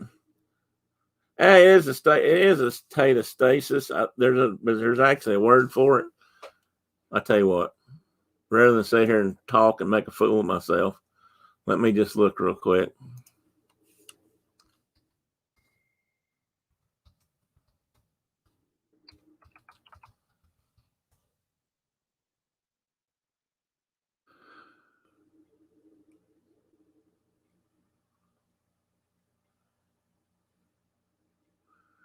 Well, they're calling it brumating on this website. I thought there was another word. Torpor, Torpor, I think is what I was trying to think of. And they do sleep. They describe torpor as a hypometabolic condition associated with low body temperatures, which enables animals to survive periods of unfavorable environmental conditions. So, whereas hibernation is a deeper sleep. But the way it works with bears is, at least in this part of the country, is the females, most of the time, if they can find one, will climb up a tree, climb down in the hollow of the tree, which is not that hard for them to find. Most females with cubs are found in trees here by the people I know that researched them and spent time in the winter going after, looking for bears and checking them and tagging them and that sort of thing. Males tend to hibernate on the ground. They might be in a cave. They may crawl under a log. They may crawl in a big log or in a burrow that's covered up. They may just get covered up by leaves, and they'll sleep there, but they may wake up in the middle of the winter and go looking for something to eat, and then they'll find another place to sleep for a while. So they're lazy. They're not doing as much, but they're not as in deep a sleep as the females are. They can go into, even in this state of torpor, they can go into a den and work up the bears. The female, usually they will anesthetize them. They'll bring the female out and then bring the cubs out. They'll tag them, sometimes mark them. They'll weigh them, check them, the sex. They'll check general health, and they'll put them all back in the tree. And when the drugs wear off, they just stay where they are, and they don't really bother them that much. It's kind of interesting. Yes, Tina, there are hummingbirds, and it's another good example. Yeah, Kate, I think so too. That's no doubt probably one of the reasons why they've studied it some. Okay, who's going to drive through magic? Oh, okay. I see now. Dean's going to make the drive-through magic on his Wendy's. That's good. We could all use a little drive-through magic from time to time.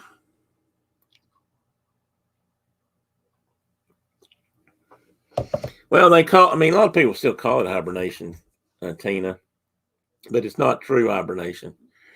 The further north you get, the more hibernation sets in.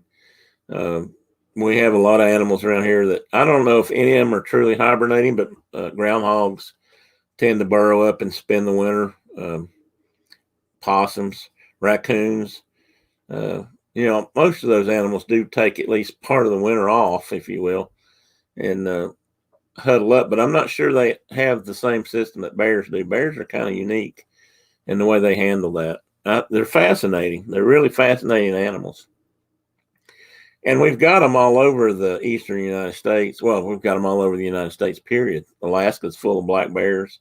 California, all the way across to the East Coast, has bears. There's a lot of bears over on the East Coast of North Carolina and probably South Carolina, too.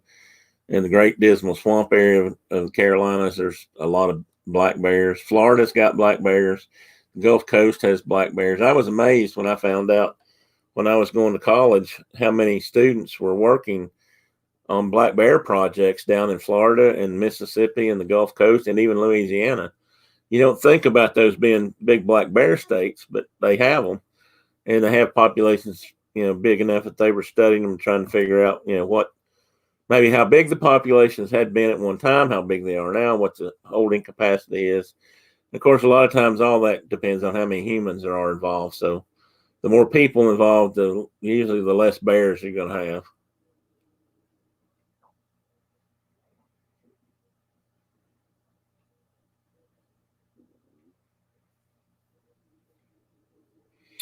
Okay, I'm not sure about that. I'd have to ask them. I never got to go do that, or at least I never got to go when we found any. I always wanted to go, but I never got to go up and track them down. I can ask. I have a good friend of mine I'm still in contact with from school that worked with black bears, and so I'd have to ask. But if I think about it, I will. That makes some sense that they might do that. But the bears around here are used to human scent anyway. Most of them, because if it's a bear in the Great Smokies National Park, which is where most of these bears were studied, they're around humans constantly. So the smell of humans probably wasn't as big a deal as it used to be. Yeah, Tina, you have brown bears up there, but the brown bears you have are still just black bears. They're not true brown bears. They're that color, but they're really a subspecies of a black bear or coloration phase of a black bear. True brown bears are grizzlies. The grizzlies we call grizzlies, are actually a black bear variation here. And brown bears go all the way around. Europe has had brown bears.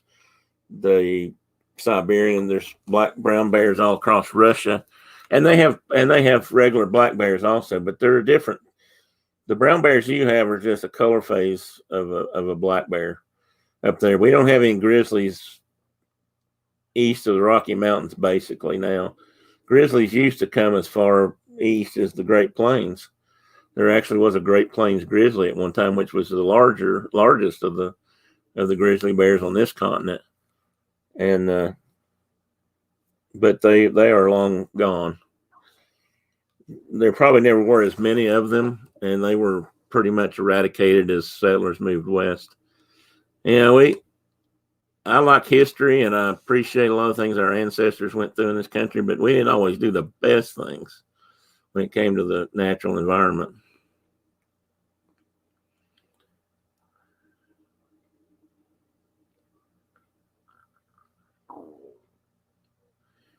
Did you, Kay? Well, you know what I'm talking about then. You know the little bears I'm talking about. They've been a staple of the Smokies gift stores for ever. I mean, maybe since the park opened in the 30s. I have no idea, but which is another interesting thing. Several of you say you've been down here or been to the Smokies. And if you drove through the Smokies today, it would be hard to believe that in the 1920s and 30s and before, the Smokies were almost timbered off. There were large logging operations, and a lot of that was for the chestnuts too. But there was huge beech trees and oak trees, all kind of chestnut trees. I've seen the biggest buckeye trees in the park I've ever seen anywhere. There may be other big ones, but and there are a few stands of what's really virgin timber or old growth forest left in the park. But a whole lot of the park had been lumbered, had all the trees cut off of it. It is amazing, not in a good way for me, but it is amazing to see what was there then versus what is there today. There are pictures online that show lumbering in the early Great Smoky Mountains National Park area. It was saved, if you will, in some ways partially because of some of the rich folks that moved down from the north. A lot of you have heard of the mansion at Biltmore, North Carolina. It's supposed to be America's largest mansion or castle or something they refer to it as. And that was actually built by the Rockefellers. And one of the Rockefellers actually bought up and donated a lot of the parkland to the U.S. government for that. So that fire was pretty devastating, Kay. Problem with that fire, I mean, what made that fire even worse? We have fires in the Smokies every year. You don't hear about most of them because they're very small. Forest fires in the east don't tend to be like forest fires in California or Colorado in that area because it's so much more humid back here, so much wetter. They do fire burns in the Smokies every year to control certain species and to help some species proliferate. There's a pine tree in parts of the Great Smoky Mountains that needs fire. It's called the Pitch Mountain pine, and they actually need fire to their cones won't open up and spread seed unless they get hot enough. So they're fire dependent.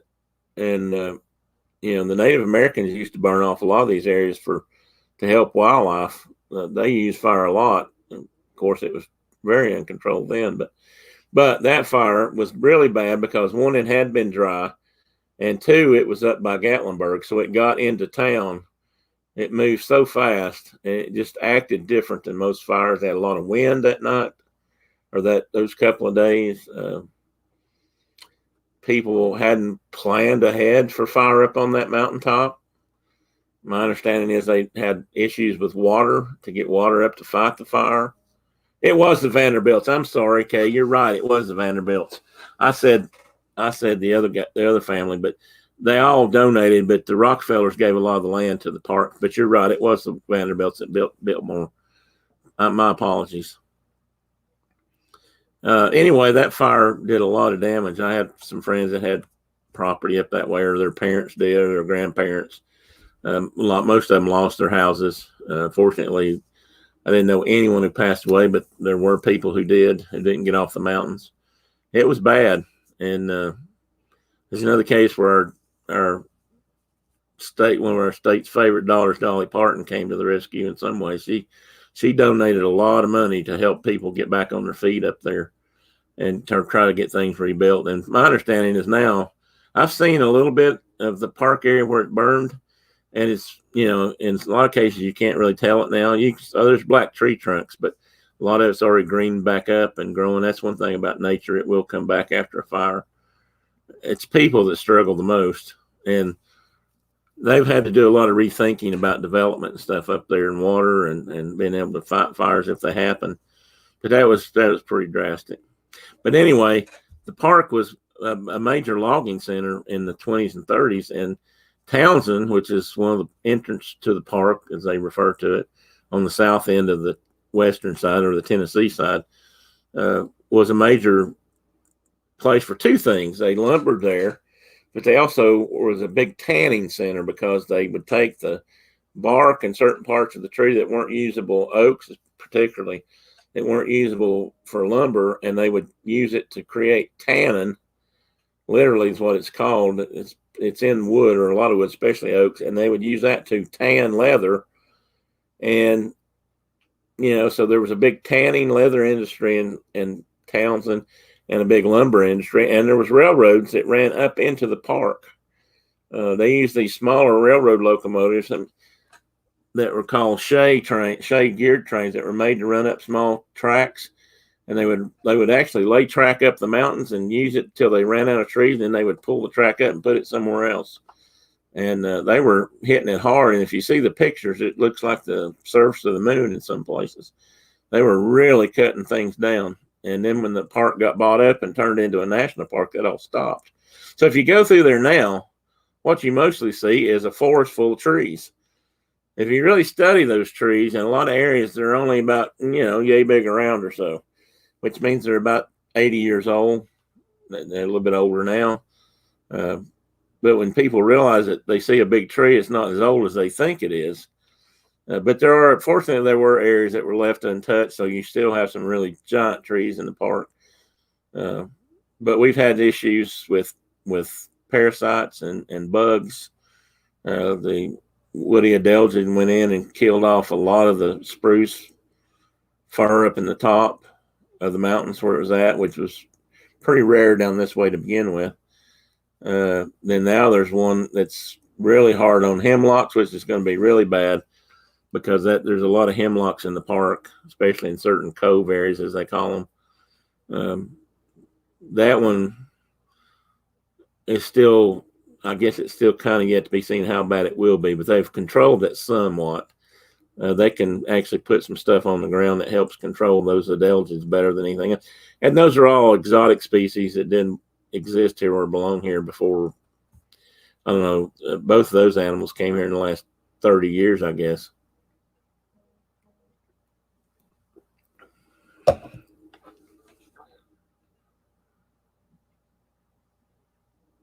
Yeah, I don't doubt that a bit, Kay or Tina. But I always thought drinking too much is what gave me the headaches, but I could be wrong.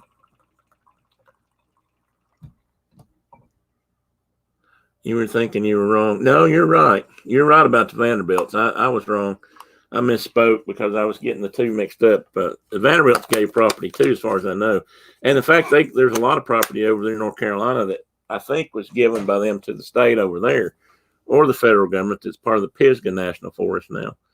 And there's an area over there not far from Vanderbilt called the Cradle of Forestry, which is also a place where they were teaching early forestry practices and lessons to students and whatnot. And you can go over there today and kind of see how things were done back in the days when they used horses to pull the trees out and hand cut stuff and did things like that. So that's kind of interesting. Hey, buddy, come here. Somebody came back for a visit. Come here. Don't get in the trash. Who else's cat likes to turn over trash cans? He turns over trash cans and just digs through them to, see what's in there, just in case there's something he really needs. Which is usually not the case. Here he is. Say hi. Say hi.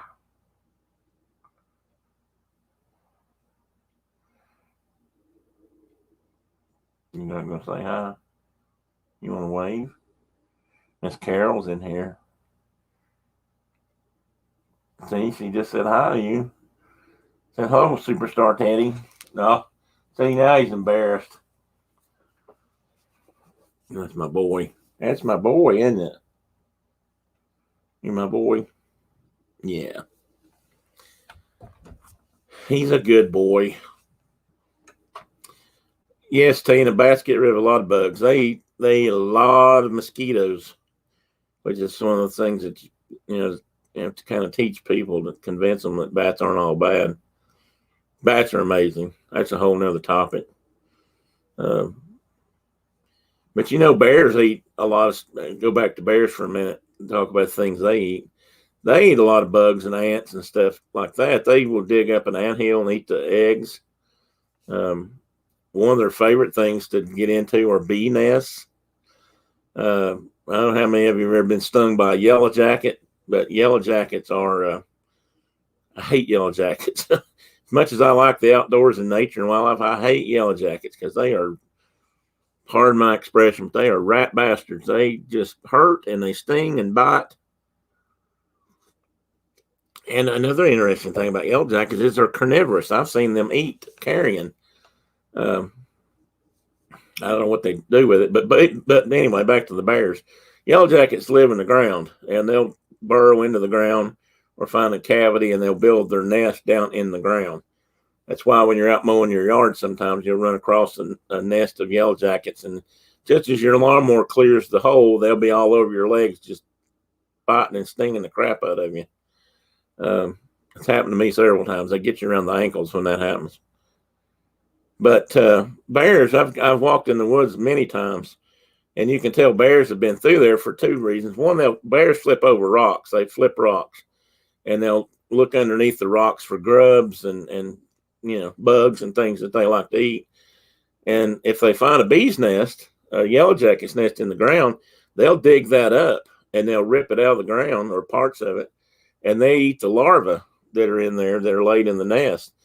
And I've seen many a time going through the parks or in the mountains around here, not just the parks, and found areas where they've dug out along a trail in the bank, because it's bees, the yellow jackets will burrow into the banks and they'll get in there, and the bears have dug them out and eaten up. Sometimes you'll see a few bees still flying around, or wasps. I guess technically yellow jackets are wasps, but they'll still be there. If you're lucky, they won't bother you, although they tend to hold a grudge, is my opinion. But they will, the bears love them, and they don't apparently care if they get stung. Everybody knows they like honey and honeybees, and you see that in poo, but there's a lot of truth in that. But they love to eat. They don't just eat honey, they'll eat the larvae. I'm sure they did that with honey nests too, when they find wild honeybees in the wild. I'm sure when they dig out the honeycombs, they eat the honey and the larvae. Probably a good source of protein for them. Yeah, bats are cool. I've probably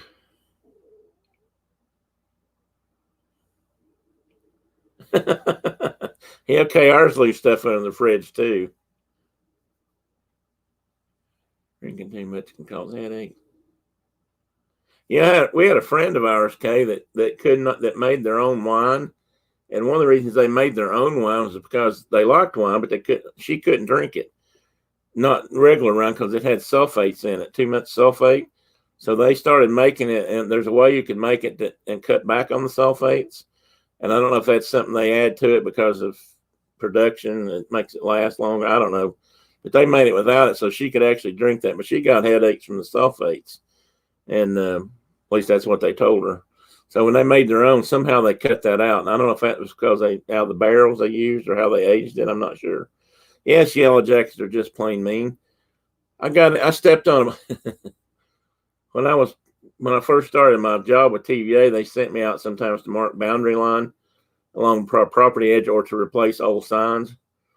And we had a camping area up on Norris Lake, and we had a no hunting area there. Well, most of TVA land was huntable, but this was right around the campground.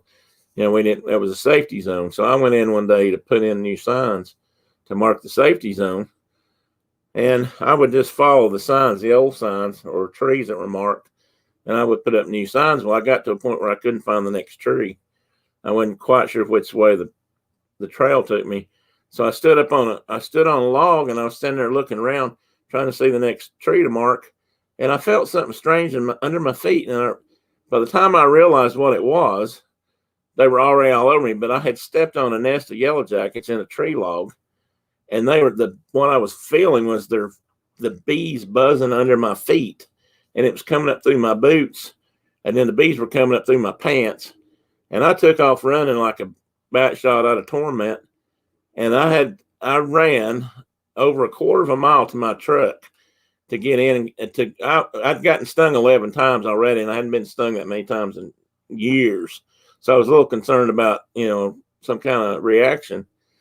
And I wanted to try to get somewhere to civilization before that happened, just in case. But I had a couple of those darn yellow jackets chase me all the way to the truck, harassing me the whole way. I hope they didn't find their way home. I hope they got lost and died somewhere on the asphalt between me and their house, just because they were being mean.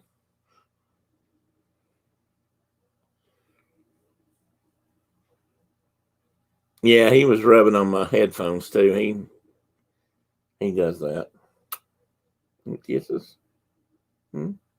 Kisses. No kisses. Nap time.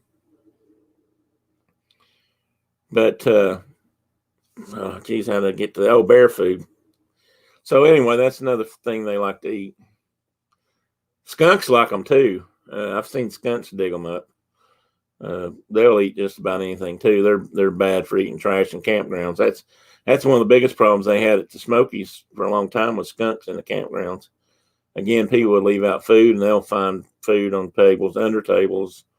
They'll be poking around under tents and everything else, trying to find a scrap to eat.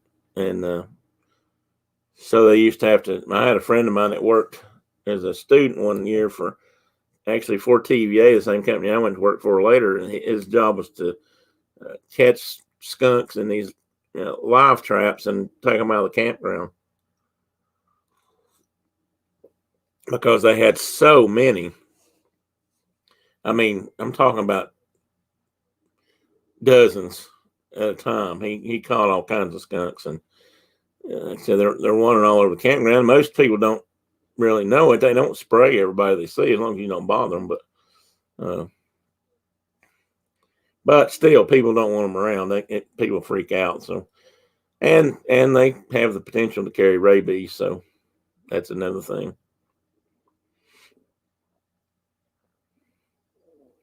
Anybody else got a question about black bears I can maybe answer or maybe not, or anything else for that matter? We can move on to bats. I told some of you, I think, that I did a little bit of work with bats.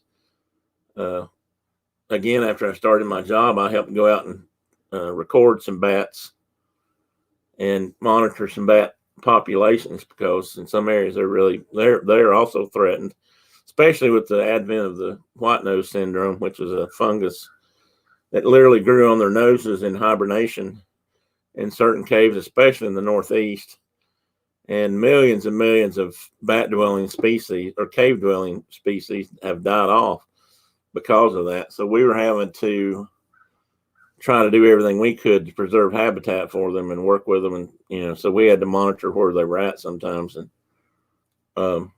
we caught red bats, which are also a trick. Some bats live in caves year round. They go in and out at night, and they'll hibernate there in the winter. They pretty much do. I don't actually. We say they hibernate, but they're almost more of a torpor too. You can wake them up. It's bad because usually if you wake up a bat in the middle of the winter, it will die because it can't find enough insects to live on.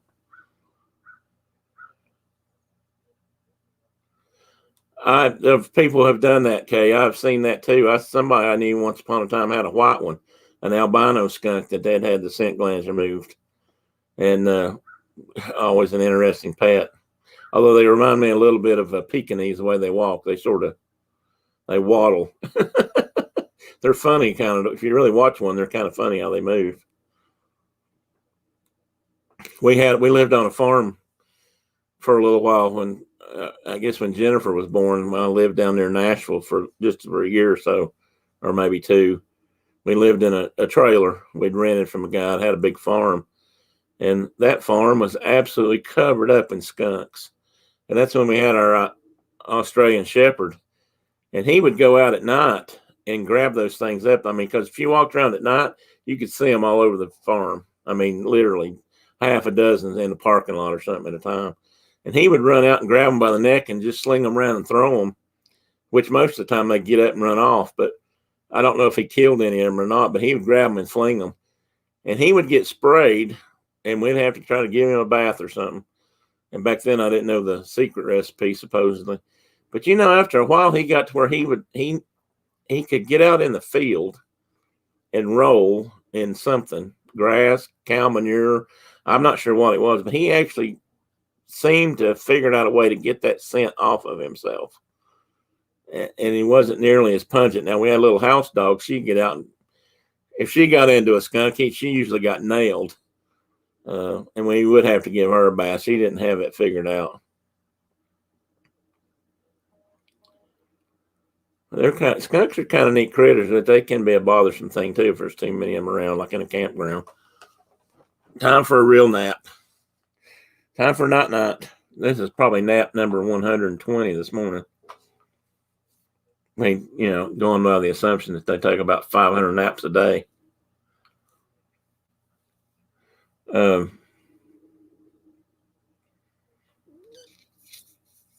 Anyway, that bear, go back to bears. I hung up on bears this morning, as you can probably tell. One of the reasons I have a cinnamon bear in my name this morning is because that bear that was knocked off the wall out in California was a cinnamon colored bear, brown bear, whatever. But that was a black bear that was cinnamon colored, and that's what they call a cinnamon bear.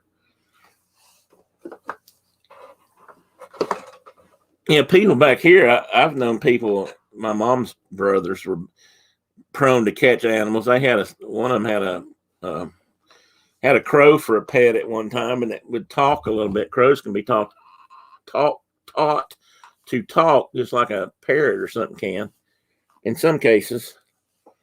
And they also had pet groundhogs from time to time. They'd catch a groundhog when it was just a pup or a little bitty thing, and they would raise them and keep them around the house too. Yeah, raccoons. Here's the problem with raccoons that some people don't realize. And raccoons can make interesting pets, but a lot of times when they become mature, especially when they start coming into season for breeding, males and females, but especially the males, they can get mean and aren't very friendly, even to their quote unquote owners or keepers. So you have to be careful about that. A lot of times they may come back because when they're not in season or when it's not breeding season, they probably just act like they always did. But they can get pretty hateful when hormones are raging, just like people. But I always thought I'd like to have a raccoon. But then again, I always wanted a tiger too, until I realized what a bad idea that was. Oh, Morgan has a pet squirrel. I bet she does. I've known people that had pet squirrels too. Caught them when they were real tiny and they live around the house with them. It's interesting. Saw a guy on TV one time. If you guys watch Animal Planet or anything much, I think it was on Dr. Pole. If you know who Dr. Pole is, Carol, he's from up your way. But he had a guy come all the way. I think it was the show. I might have the show mixed up. This guy driven all the way from Alabama to either Dr. Pole or to Florida. I can't remember now, to a vet, because he'd heard they worked on exotic animals or, stuff besides just dogs and cats. He brought a squirrel he had for years in his house that he'd kept. It was his pet. I mean, he just loved that squirrel. So he went to great lengths to try to find, somebody that would help it. I mean, pet tigers are just absolutely beautiful. And they're just so majestic. I mean, I think they are one of the most beautiful wild cats, large cats out there, without a doubt. I like cheetahs, but cheetahs are almost kind of ugly in a way, although they have been pets for people. I mean, they've lived with certain people in Africa for a long time. But I tell you, one of the most beautiful animals, though, out there is also the snow leopard. I think snow leopards are absolutely gorgeous. They're really cute when they're kittens, but then again, all cats are cute when they're kittens, whether they be a tiger or a tabby cat or something, or a little Tedward. But yeah, Tedward's his proper name. He didn't go by that, but when he's in trouble, I call him Tedward. He usually knows it too, because if I say Tedward Pockets, he's gone. He's out of here. Snow leopards are quite beautiful, and there's one called the cloud leopard that's a little bit smaller. They're a lot like the snow leopards, and they're just gorgeous animals. I mean, cats are just, most of the canine species that are wild, wolves, coyotes, African wild dogs, dingoes in Australia, although they're a little different. Some of those aren't quite so cuddly looking, maybe when they're pups, but cats are just different. To me, anyway. I just wish that there weren't so many. I heard a startling factoid the other day, and you guys might have seen this too, but then, that tiger was wandering around in Houston here a couple of weeks ago. One of the news stations, I actually had heard this before, but I'd forgotten about it. But he was saying that in the United States, there are something like 5,000 pet tigers that they know of, or people have them, and I'm assuming that means outside of zoos, but I'm not positive. It could include zoo tigers. But anyway, something like 5,000 of them, and there's only 6,000 tigers known left in the wild in the world, and that just disgusted me because I'm thinking, here we are, people have taken these animals out of the wild where they're endangered and threatened big time, and they're trying to raise them in their they're trying to raise them in their bathroom, or I'm exaggerating there, but you know what I mean, in their house to make house pets out of them. And in the long run, they always have to find out that don't work, because a tiger can get up to 8 or 10 feet long. I mean, they're huge cats. They're the biggest big cat there is. And I don't know if people don't realize that, if they just think, oh, they're cute. Once they're cute, they're always cute. But tigers don't stay cute. They stay pretty. They're beautiful animals, but they're not cute like little baby tigers are. And I really wish they could stop that. I mean, I know there's going to be haters about that. Like I said, I always wished I could have one, but I know that's not reality. But I wish they could do something about that more in parts of the United States. There used to be a flea market in Ohio. Ohio didn't have very many game laws. And this came out a few years back when they had a bunch of cats up there escape and kill some people, I think, and they had to kill a bunch of the lions and stuff. Several people, known wildlife dignitaries or public figures like Jack Hanna, and there's another guy that lives up that way that's really famous for his work with wild cats. And Ohio just basically had no laws against anything like that. And as far as I know, they still don't. But there was a flea market up there where you could go buy just about any kind of animal that you wanted. Any given weekend, you might go up there, or once a month whenever they were open, and they may have wild baby bobcat kittens, or they might have cobras, king cobras, black mambas, deadly poisonous snakes that don't belong in this country, and two shouldn't be handled, especially by people that don't know what the heck they're doing. But you could do that. I had a friend whose cousin had 2 black mambas in his house for a while. I don't know what he ended up doing with them. I know one of them got loose, and he had to capture it before it nailed somebody. I mean, it was just lucky he didn't kill, somebody in his family. But you could go buy that stuff, and it wasn't against the law. I guess you could buy a bear cub if you could find one, and no doubt tigers and things like that were exchanged. But I don't know. That just shouldn't happen. It's much harder on the animals than most people want to admit. And like I say, when they get to a certain size and get to a certain development stage or mental state, they're not always to be trusted. And I don't mean that in a mean way. It's just reality. A big cat can react in a way it's natural, and rip your arm off before you can do anything about it.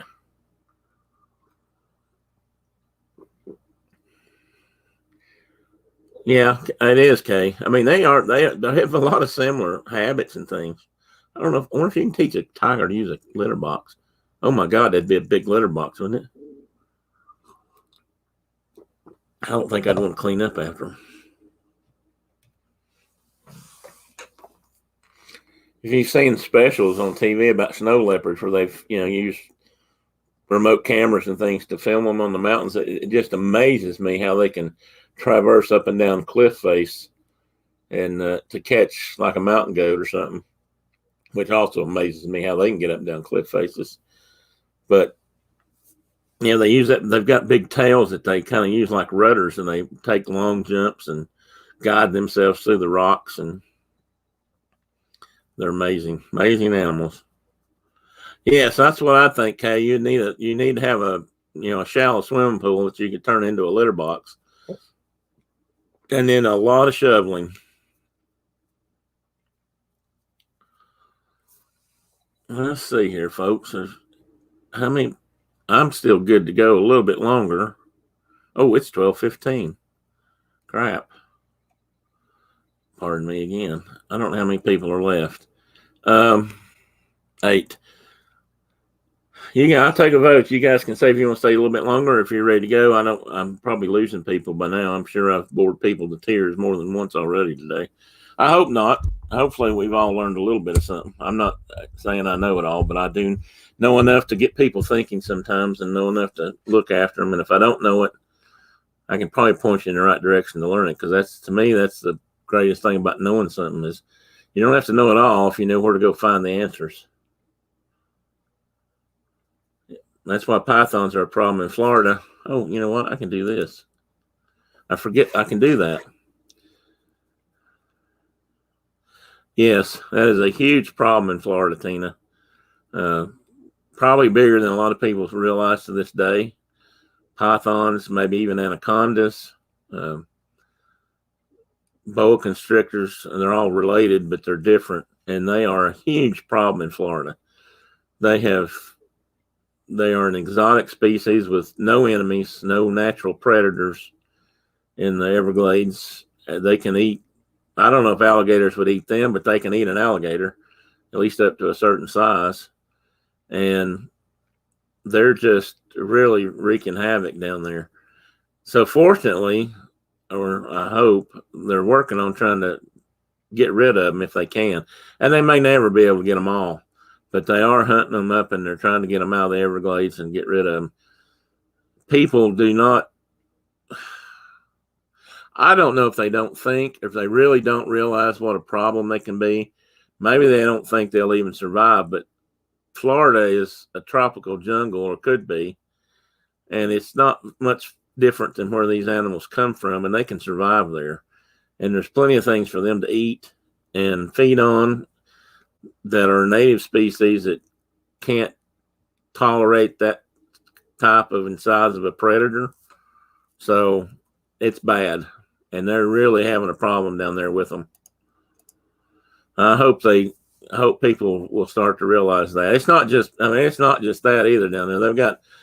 There's areas down there where they've got flocks of parakeets, or not parakeets so much as parrots, that are now wild, that fly loose. There's some islands along the coast where there's populations of monkeys that they were actually brought in for various and sundry experiments or tests that are now pretty much wild in those areas. And some in Florida, I believe, if I'm not mistaken, there are areas where there's, I don't know if they're called herds or groups of monkeys that are wild.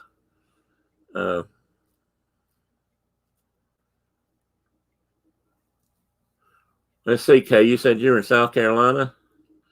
There may very well be alligators there, but pythons, it could be there if they've been released. I mean, they wouldn't have been there naturally, but they certainly can have been released. Alligators might very well be there. They have expanded or reclaimed a lot of their territory over the years as they've gotten off the endangered species list and repopulated their areas to the point now where there's so many people in Florida that they've become a problem in that regard. I hate to call them the problem because they're just moving they're just where they always have been or used to be. But now there's people there. So, and I know most people take people first, and I get that. I'm just, I don't know. Sometimes I take the wildlife. That's like cougars. Somebody was talking about cougars. I just saw that.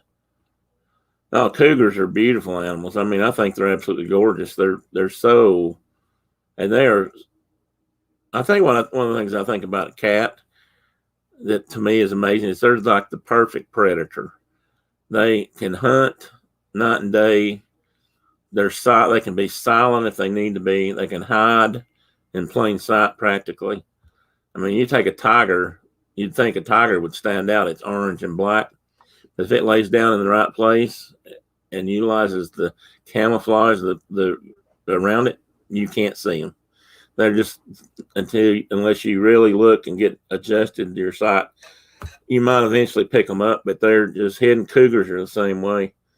They're gorgeous. I mean, that and the lynx. I think the northern lynx in Canada and across around the Arctic areas are beautiful animals too. Bobcats here, we have a lot of bobcats here, and they're neat.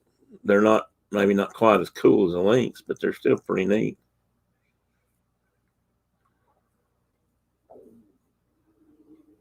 Well, that's true. I mean, that's probably that may be how both of them got there, Kay. I mean, people still do, I guess, buy little gators as pets. I don't know, again, why in the heck you'd want to. And caimans out of South America, they used to raise. That's another problem. And I think in Florida and Louisiana both, they now have caimans that don't belong there. They're a type of alligator, or crocodilian, but they don't belong here. So again, they have different needs and foods, and affect the natural populations. When I was living in Florida, alligators were still on the endangered species list. They were about to come off. They came off shortly thereafter, but their numbers had gotten pretty low, so they were on the endangered species list, and they came off. We talk about the eagle, the American eagle, being one of the big success stories for the Endangered Species Act, because the eagles, while still protected, are off the endangered list now. But alligators really beat them to the punch, because they came back in the 70s and came off all the lists then, and now they have to hunt them. Well, that's true, Tina. And it's the pattern, the stripes or spots or whatever that make them so camouflaged. But I mean, even us with color vision have trouble seeing if they're in the right place. But people, the old joke about people flushing their alligator pets down the toilet in New York City and the sewer's been full of them, while probably not a lot of that happened if they survived, but I'm sure some probably did. I wouldn't doubt it a bit. I don't know if they were able to grow because it's cold, and they don't do well when it's really cold. What has happened in West Tennessee a couple of times in the last few years is they have found some small alligators this far north, and they think some of them may have swam up around Memphis. Usually when you find them, if it's in the wintertime, you'll find them at the exhaust port of like a power plant where there's warm water going back into the river, the Mississippi. And because in the wintertime, that's where they'll stay. They don't tolerate the cold. So they've got warmer water around those power plants. So they'll hang out there, and sometimes they'll go back downstream. Sometimes they don't. But every once in a while, they'll find one this far north in the river somewhere. And some of those, I'd say, were releases. Some of them may just be there now because they've expanded. But, they don't do well in the cold, so they shouldn't really get. Of course, I don't know, the way things are going, it may not be cold here much longer, so maybe they could.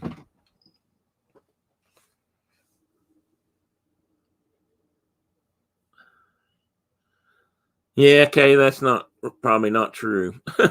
If they didn't get more than a foot, it's because people let them die. Because they certainly can. I don't know if there's any out there that truly don't get more than a foot long. There may be some that don't get huge, like some alligators. American alligators can get up to 10 or 12 feet long. That's a big gator. Crocodiles can get that big. We have saltwater crocs in Florida, just along the coast. There are no other real crocodiles, and inland and stuff. We just have alligators. Caimans are all over South America, and they're kind of like alligators in that sense. They're more of an inland species, but I think they get bigger than that. I think that's probably not the truth. But this way, I've never heard of any that didn't get bigger than a foot. I've not studied them, but the ones I have looked at and read about, get bigger than that. We also had, oh no, this is about snakes. I went to school and actually did a research project in Florida one year with a guy at UT, University of Tennessee, that had a student in Venezuela, in the area where the Amazon reaches out. So it might have been out of Venezuela. But anyway, he was researching anacondas down there and whatever other big snakes they have. But mainly he was working with anacondas. Because believe it or not, down there, they were endangered in some places, I guess, or at least threatened. And he found them by walking around in the swamps barefooted. Now think about that for a minute. You want to walk around in the swamp and find snakes barefoot? But they would, because he could feel them with his feet. And then he'd catch them, because they can lay under the water for a long time and let you pass. And he wasn't killing them. He was marking them, tagging them, and putting radio transmitters in them so they could track the females and try to figure out, how many eggs they were laying and that sort of thing.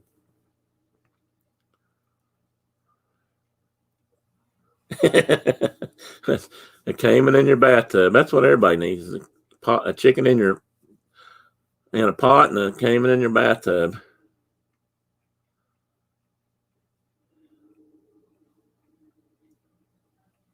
Yeah, that could be 2K. I don't doubt that.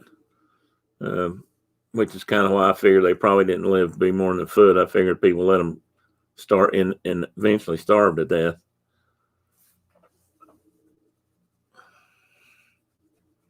I've had that problem, Kay.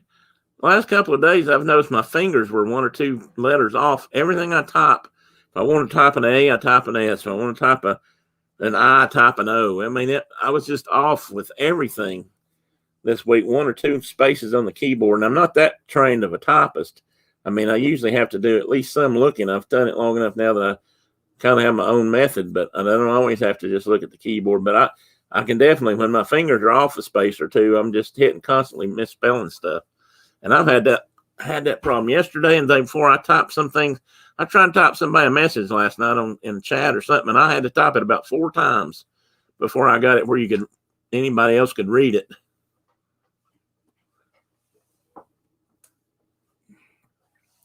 Okay, folks, I'll tell you what, it's 12:30. I've been on here for 2.5 hours. You guys have stuck with me like troopers, and I appreciate that, but I think I'll cut everybody loose, and I'll get off here and scratch my leg. For some reason, it has started itching, and I will be back next week.